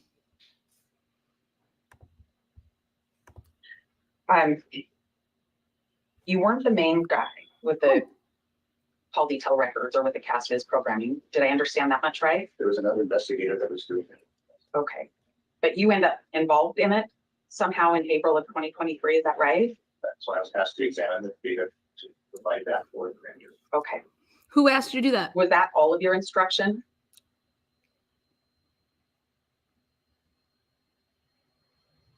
What do you mean with that? Well, you're asked by somebody else who's actually doing this part of the investigation in the case to produce something for the grand jury to use. What? And I'm Come on, curious buddy. about what you relied on, to get to that point. Toe tag I this want to know all the motherfucker. records you relied on, all of the emails, all of the conversations you relied on to Yes. produce this thing Yeah, that daddy. you're not the expert for. So I wrote the affidavit for the AT&T records, received the AT&T records. Those records were also given to another investigator, who was the main investigator doing the CDR records. Prosecution then asked me. So let me go show you guys who that was. Ready? Let me go introduce you guys to that what you would call a order motion to seal right here. Look at him just telling us who it is. Here we go. Get all up in this shit. This is the 48-hour records. Return of search warrant. And it's from I, Corporal Brett Payne, being duly sworn, do hereby state the following information to be true and correct to the best of my belief. Oh, you sick son of a bitch. I can't wait for it. Holy shit. Here it comes, baby. It's going down. Brett Payne went and got those 48-hour records. Not Mowery. Not Mowery. Brett Payne did it. He's the main investigator. He's the lead. What did he do? Tell him what he's done, Johnny. Well, he says, here's the affidavit. Has been trained and qualified for 4 years. Oh, this is why you were asked, because I thought she had to be on there for 5 to be testifying to a bunch of hearsay, and you didn't meet the qualification to testify to hearsay. Did you, boo? Did you? I don't think you met the qualifications to testify to hearsay, Payne. That's why they needed this Lawrence Mowery motherfucker to come on forward and say, I'll do it. You need 5 years to testify to some hearsay. Just so we're clear. What else is on this Mo? Oh, on 12. Now, on how did you obtain this search warrant for AT&T for Bryan Kohberger's records? How did you get this? What did you provide them to get that? Yeah, you had to. What was your affidavit in connection with this? Then the warrant. So you asked for it on the 23rd. You got it on the 23rd. Then the warrant was served. You know, like it says right here. And then on that day, Lawrence Mowery received an email from AT&T, which contained the records or the requested information. And then an inventory was prepared for all items and received. That information was placed into the evidence at the Moscow Police Department. Further, Europe and say now. Oh, Brett Payne. Brett Payne. Come on down, baby. Get in that chair. Get in that chair.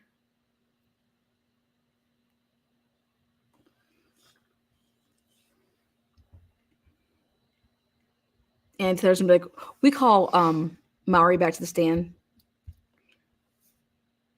We call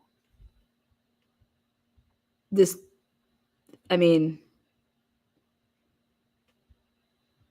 then let's go back to see what he has to say. Well, actually, I want to show you just a little bit more. Then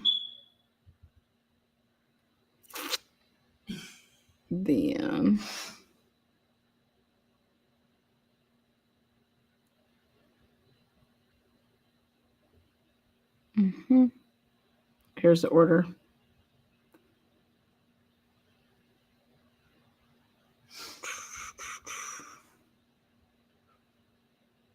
Megan, whatever here. They sealed it, yeah. And then what's this?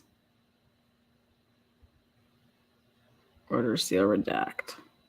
All right, let's go back. This is what you call the 48. This is what you got. First 48. First 48. One more time again. To divide or create some kind of visualization of the call detail records and examine the call detail records for the 4 hours in question. 4 hours that were in question? Just to be really sure, when you talked about writing the 2 warrants for AT&T, we're talking about 2 warrants that relate to Bryan Kohberger. There were a lot of other warrants. Is that right? Correct. Okay. Yes. I just want to be really clear on that. You know who she was clear on that for, right? That was for Judge to take notice. I want to be really clear on that. That's for the 2 warrants that you wrote for my client, right? Perfect. We'll see you guys back here on March 30th. That's what Ann basically just said. She wanted to get some things on the record there. And I want to know, I mean, are a bunch of people Payne later noticed planted K-bar sheath? Oh yeah, he's the one that said he later noticed that. Let's see. What a play right here. You've taken the cast training. Is that right? Yes. And you know there's a way to save your session. Is that correct? Yes. And there's also a way just to hit reset and delete your session. Do you know that part too? Mm-hmm. And back in April, when you were creating something for the grand jury, you hit reset. Is that right? Or I just deleted the file out of it. I don't remember if I reset or even the division this one. You don't remember which thing you did? I do. But you decided to delete what you'd created. I don't know. I didn't delete anything. I didn't create the session logs. I don't know how to. You delete the reference of the file in the software, but the file itself is not good.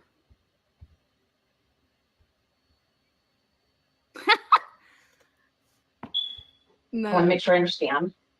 You, the record, the AT&T record still exists. You didn't delete that. Correct. But the session, when you put that in to the cast biz program, and it does its thing with the call detail records, which includes tower references, you either deleted that session or you chose to reset. Did I understand that right? Didn't create a session log. I don't know how I would delete it. I just removed the reference to the file, the main file, from the software at some point. I don't know when I did that. What is that protocol? You don't know when you did that? You can close the software without hitting reset or delete. And then it would just stay there. I deleted that. And you can also export your session if you get interrupted and you want to come back and work on it, right? Yes. Okay. Did you do that? You left it up and running at some point and then did something that didn't save it. Is that right? The session log was never created. Did not create a session log. The CDR records I was dealing with is relatively small. There's no need to do that because I can ingest the files right back into Cascades in a short amount of time.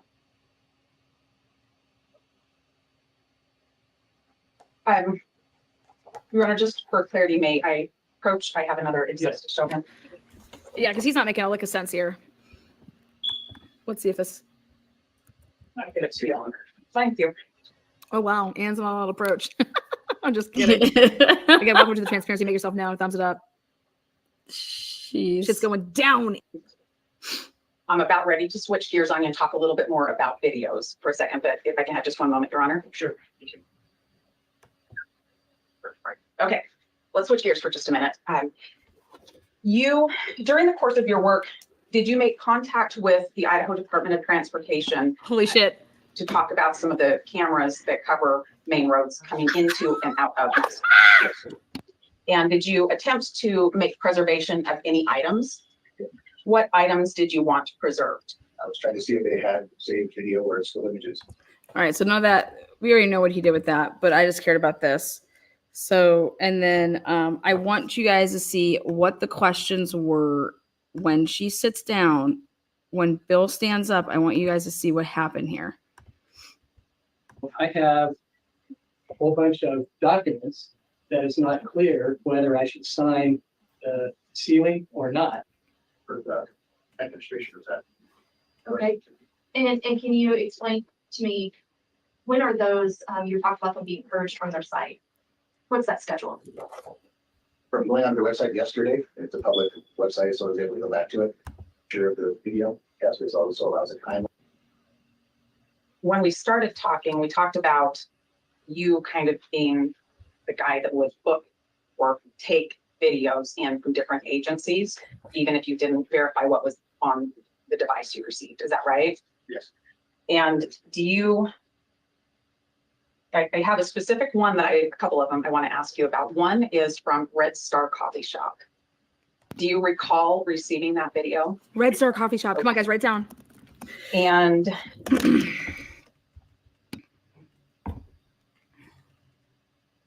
are you aware that it was booked in or brought in by Idaho State Police? Oh, those chumps! Talk about it, Ann. Fuck those chumps. I will just die if Leslie Lehman gets on that stand tomorrow. And that would just be something just to blow my head apart. You guys,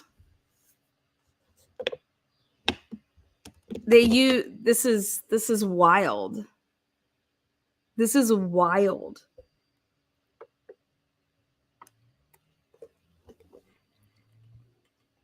This is absolutely wild what's going to happen tomorrow.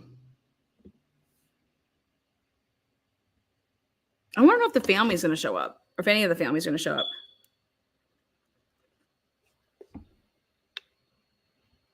That's why the judge looked sick. Oh, it's because of October 23rd, 2023. They all lied. They all lied. Payne's a goddamn liar. He's a liar.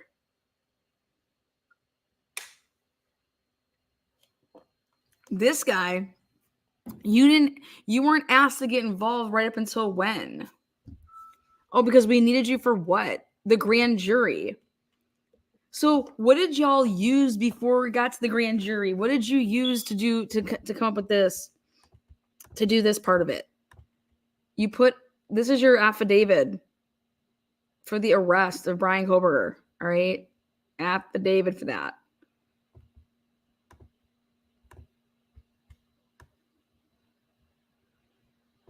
Gonna get a little bigger here. I want to know who did this. Ready?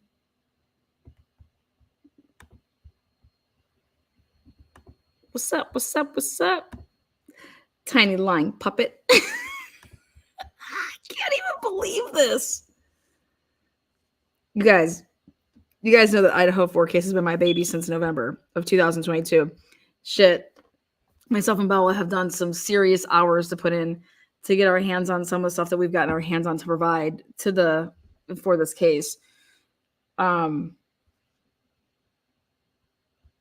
This is like Karen Reed style right here. So we get to this portion of it, which is like page 6.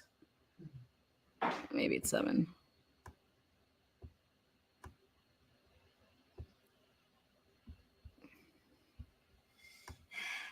So you're going to sit here and tell me that Lawrence Mowery was the one going through the cameras? Let me tell you how long it takes, how long it took Idaho State Police to put together their, in the Dan Moore, Brian Drake case. It took them 6 months to put together where they were using multiple surveillance cameras to try to track, what happened and to use it to clip and all this stuff, because they used like 18 different businesses. So all of this, tracking this in such a huge area, we're talking about, in that case, it was just one street and 18 different cameras. This we're talking about, I mean, this is 2 different states over how many miles? I mean, and you think that you're going to be able to track a vehicle around, and you think that you're going to be able to do all that in 7 weeks? Absolutely not. Absolutely not. Unless that's all you guys are doing is looking at surveillance cameras and like working together in tandems and stuff like that so that you know what y'all are doing. There's just no way. Oh, but that's right. But they didn't do it in 7 weeks because it's not right. It's not accurate. That vehicle isn't lined up and doesn't match this next vehicle, then matches that vehicle. There's nothing to link this up. And I asked myself the other day, I said, why wasn't that the Floyd's or Lloyd's coffee shop put in the PCA? If that's where you had that, why weren't you using that in the PCA to connect between the 700 block and Indian whatever and Bryan Kohberger's address? Why wouldn't you be using that in the PCA? Doesn't that make it stronger? Wouldn't you? And they're just like, that is not his car at that place with that camera. So then let's look at this.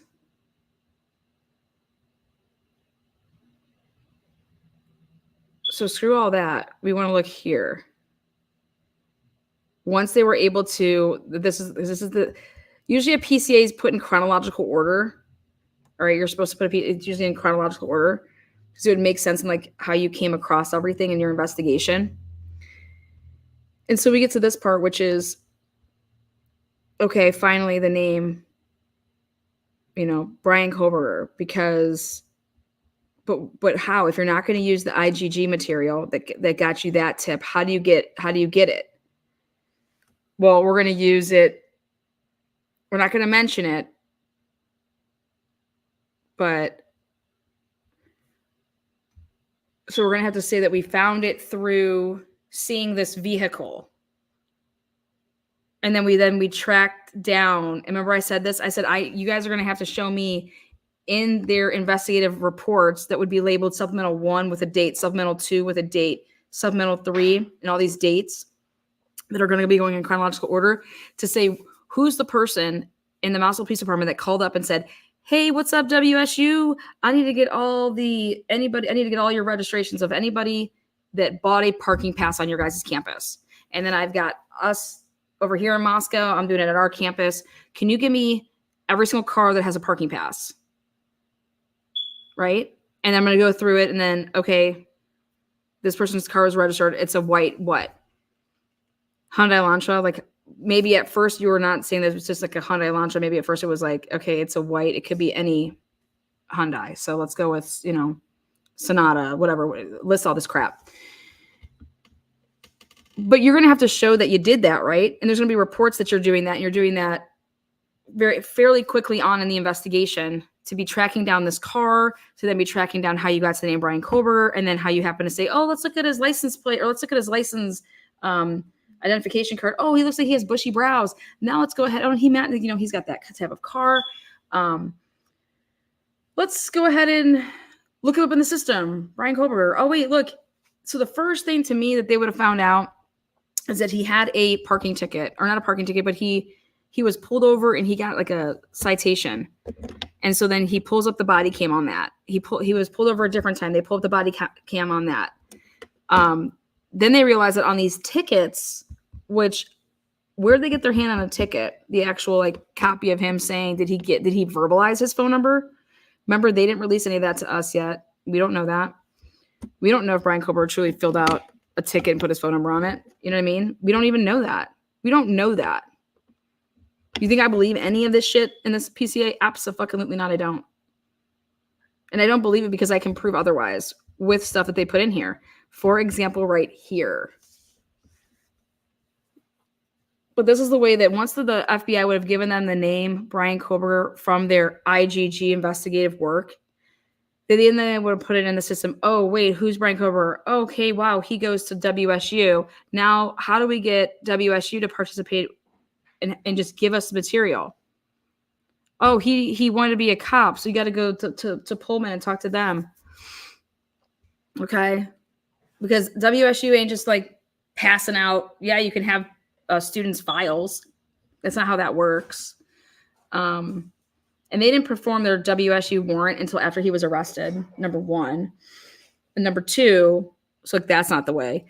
But let's go off of this ticket. Let's hypothetically say that Bryan Kohberger. So we have this number off of this ticket. Well, hey, remember we pulled the towers, right? So geofencing, like here's the number. Is it there? Was it there during that 2 hours period of time?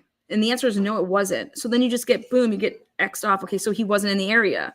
Oh, maybe he turned off his phone. Okay, well, let's see how else we can get to him. Because remember, we got this IGG stuff, but we can't use it for any search warrants, right?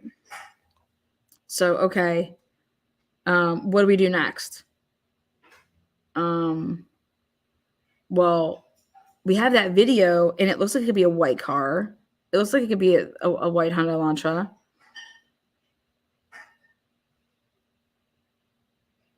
Okay. And then what? Well, when we researched him, we found out that, this is where he lives, where he grew up, this is where he went to school. He's just studying to be, PhD, blah, blah. Okay.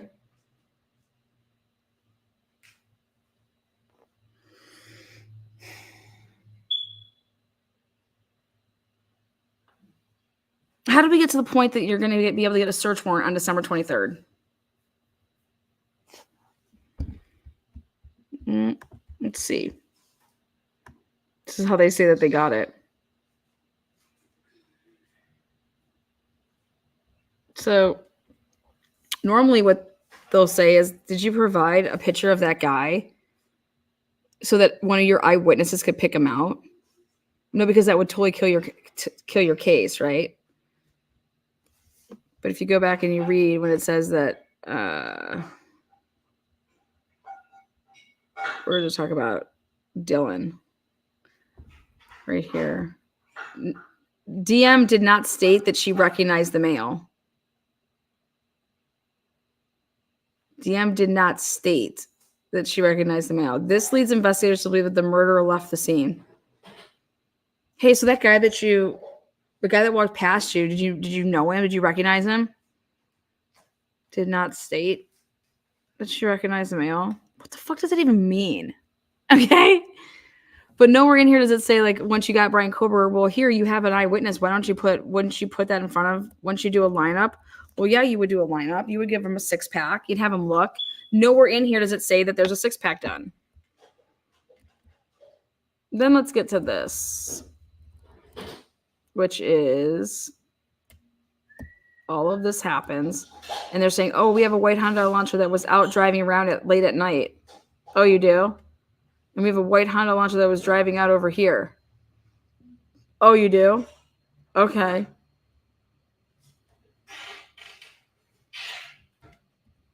So here, Bryan Kohberger in August was detained as part of a traffic stop that occurred in Moscow. Okay, so because he got okay. At that time, Kohberger was a sole occupant. Okay. During that stop, which was recorded via law enforcement body cam, Kohberger provided his phone number.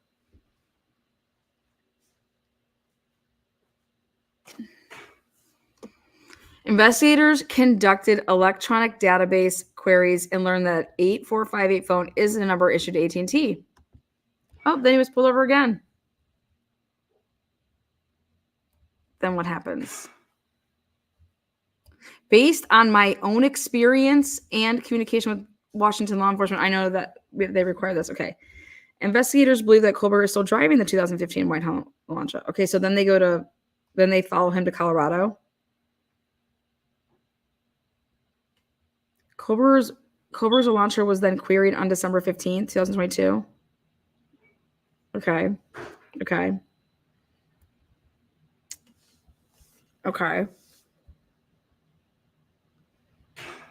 Based on the information provided on the WSU website, Kohberger is currently a PhD student. Okay. Pursuant to records provided by a member of the interview panel, we learned that Kohberger's past education included undergraduate degrees this record also showed Kohberger wrote an essay. Kohberger wrote in his essay he had an interest in assisting rural law enforcement agencies with how to better. You guys, do you understand?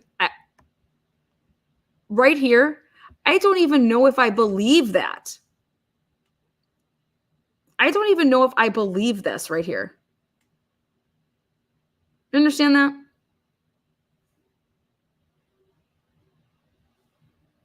We're going to forget everything that anybody has said about Bryan Kohberger to include this shit. Kohberger also posted, so he writes this, and then he posted to Reddit a survey which can be found by an open source internet search. My understanding is that was from May of 2022, by the way, or if not before that. The survey asked for participation. Okay, so you got a Reddit? When did you get his Reddit? What are you doing here?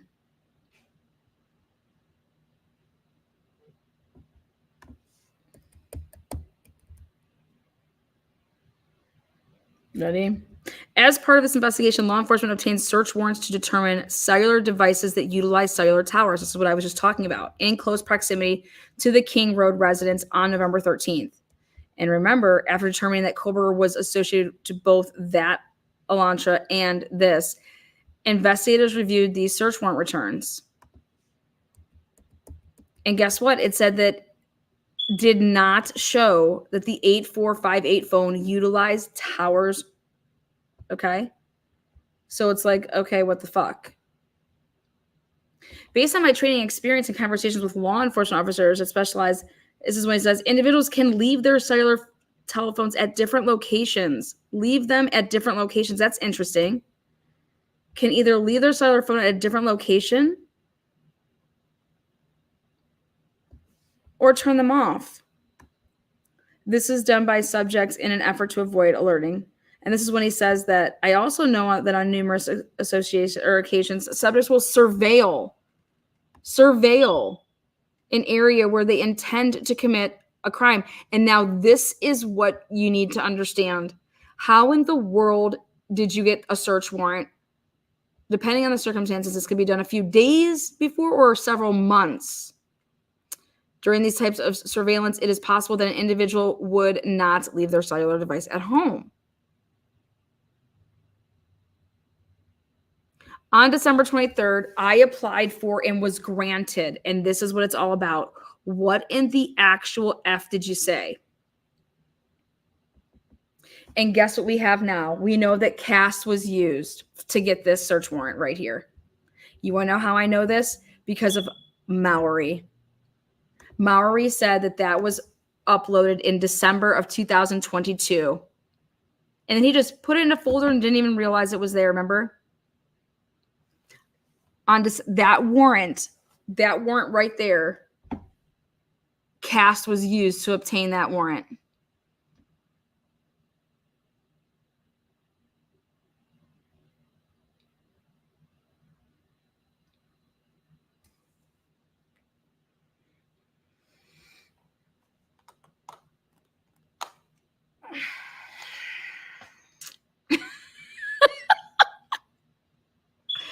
But so that means that they had to give them what?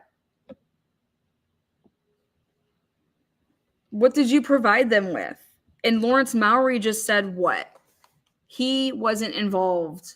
He didn't become involved until when?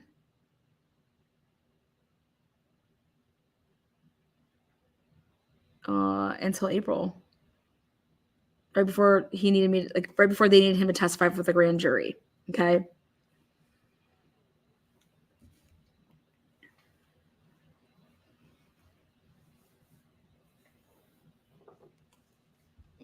I applied for and was granted a search warrant for historical phone records between November 12th and November 14th. These are the 48. This is when they're talking about the 48-hour search warrant. This is this. And we just heard it in his testimony, the 48-hour search warrant. You put the call detail records into what? I applied for and was granted a search warrant for historical phone records between November 12th. Okay, so how did you get that? How did you get these historical phone records call detail records that you then put in cast, right?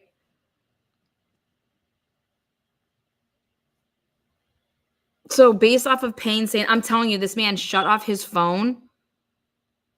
I'm telling you, this dude shut off his phone. He has no connection to these. You pulled all their social medias. He doesn't even know these people. Remember they told us that IgG was not used? Well, we got a tip. The FBI gave us a tip, and the name is Bryan Kohberger. They told us to look into Bryan Kohberger.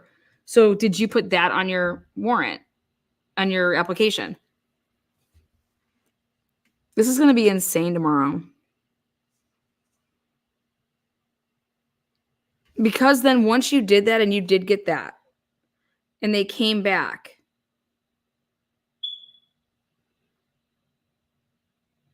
they didn't give you what you wanted, did they?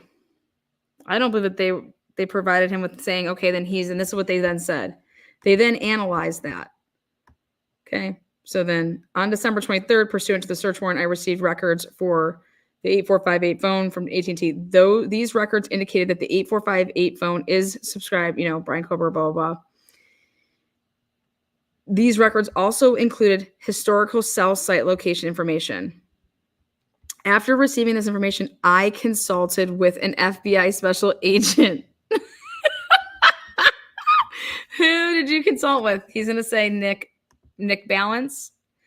Members of CAST are certified with the FBI. Or are you going to say that you consulted with who?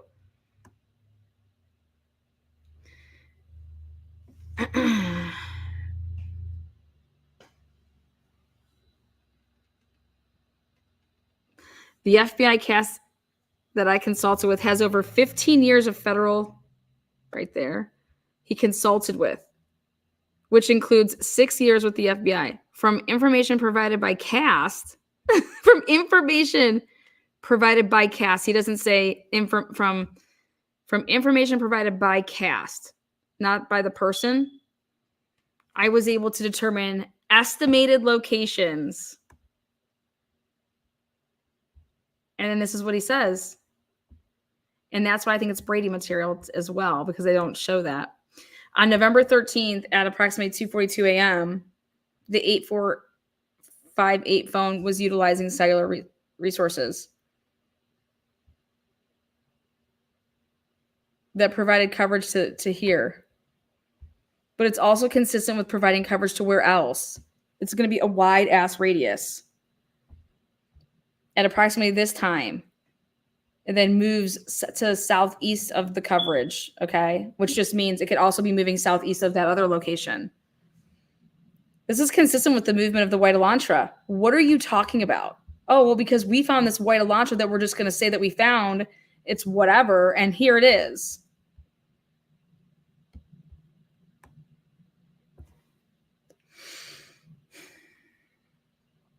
Who did all of this?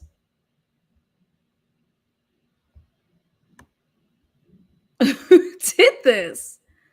What did you write? Boom. There it is. This is the possible route based off of cellular device location. Boom. And you are one fucked puppy. This is insanity. This is insanity. Oh God, tomorrow's going to be so good. You guys, sorry, I'm like a kid in the candy store right now. Taking us back to our roots here. This is insane.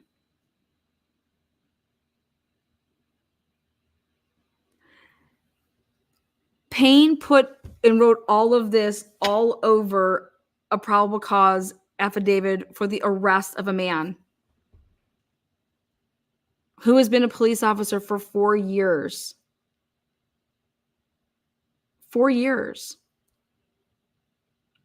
Oh, yeah, I don't care about his military background, man.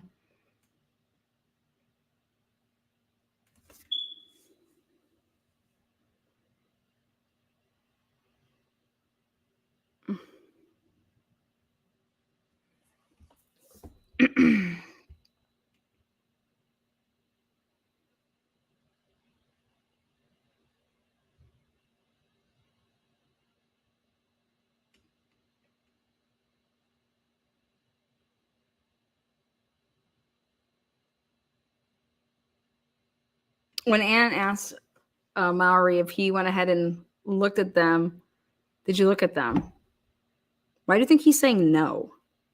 I believe he's saying no because he knows that they don't match Bryan Kohberger's route. Okay, because that way he can just say, I don't know, I didn't look at them. I have no idea if they match or not. I didn't look at them. Guys, one thing that I've realized over the past literally 2 years of my life is that testifying under oath means absolutely nothing to anybody.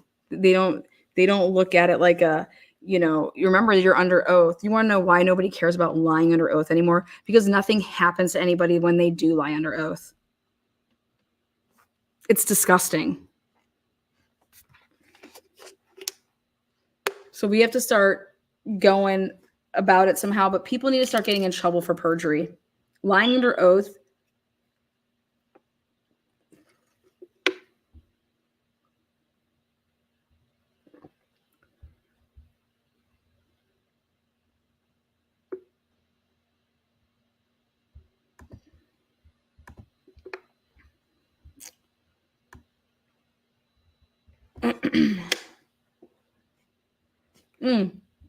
Brian got that Harry Potter move. And now the question is did they truly get tunnel vision with Bryan Kohberger? Like, they couldn't have been possibly investigating anything else if they were out and about trying since the rip on when his name was given by the FBI. So let me get this right. His name's given by the FBI in this IGG shit. And then the FBI is, you know, providing this cast. But from my understanding, somebody used the cast application, like used it and dumped the phones in December of 2022. And are we about to find out tomorrow who did that?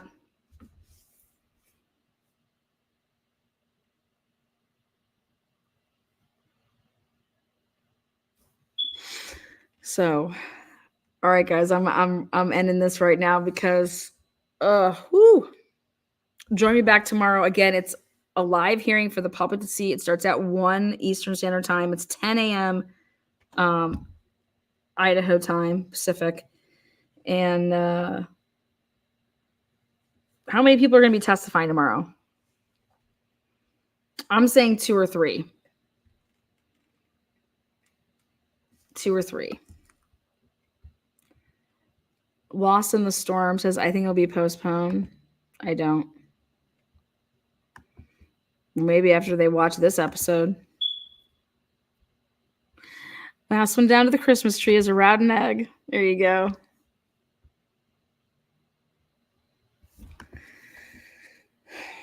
Liars.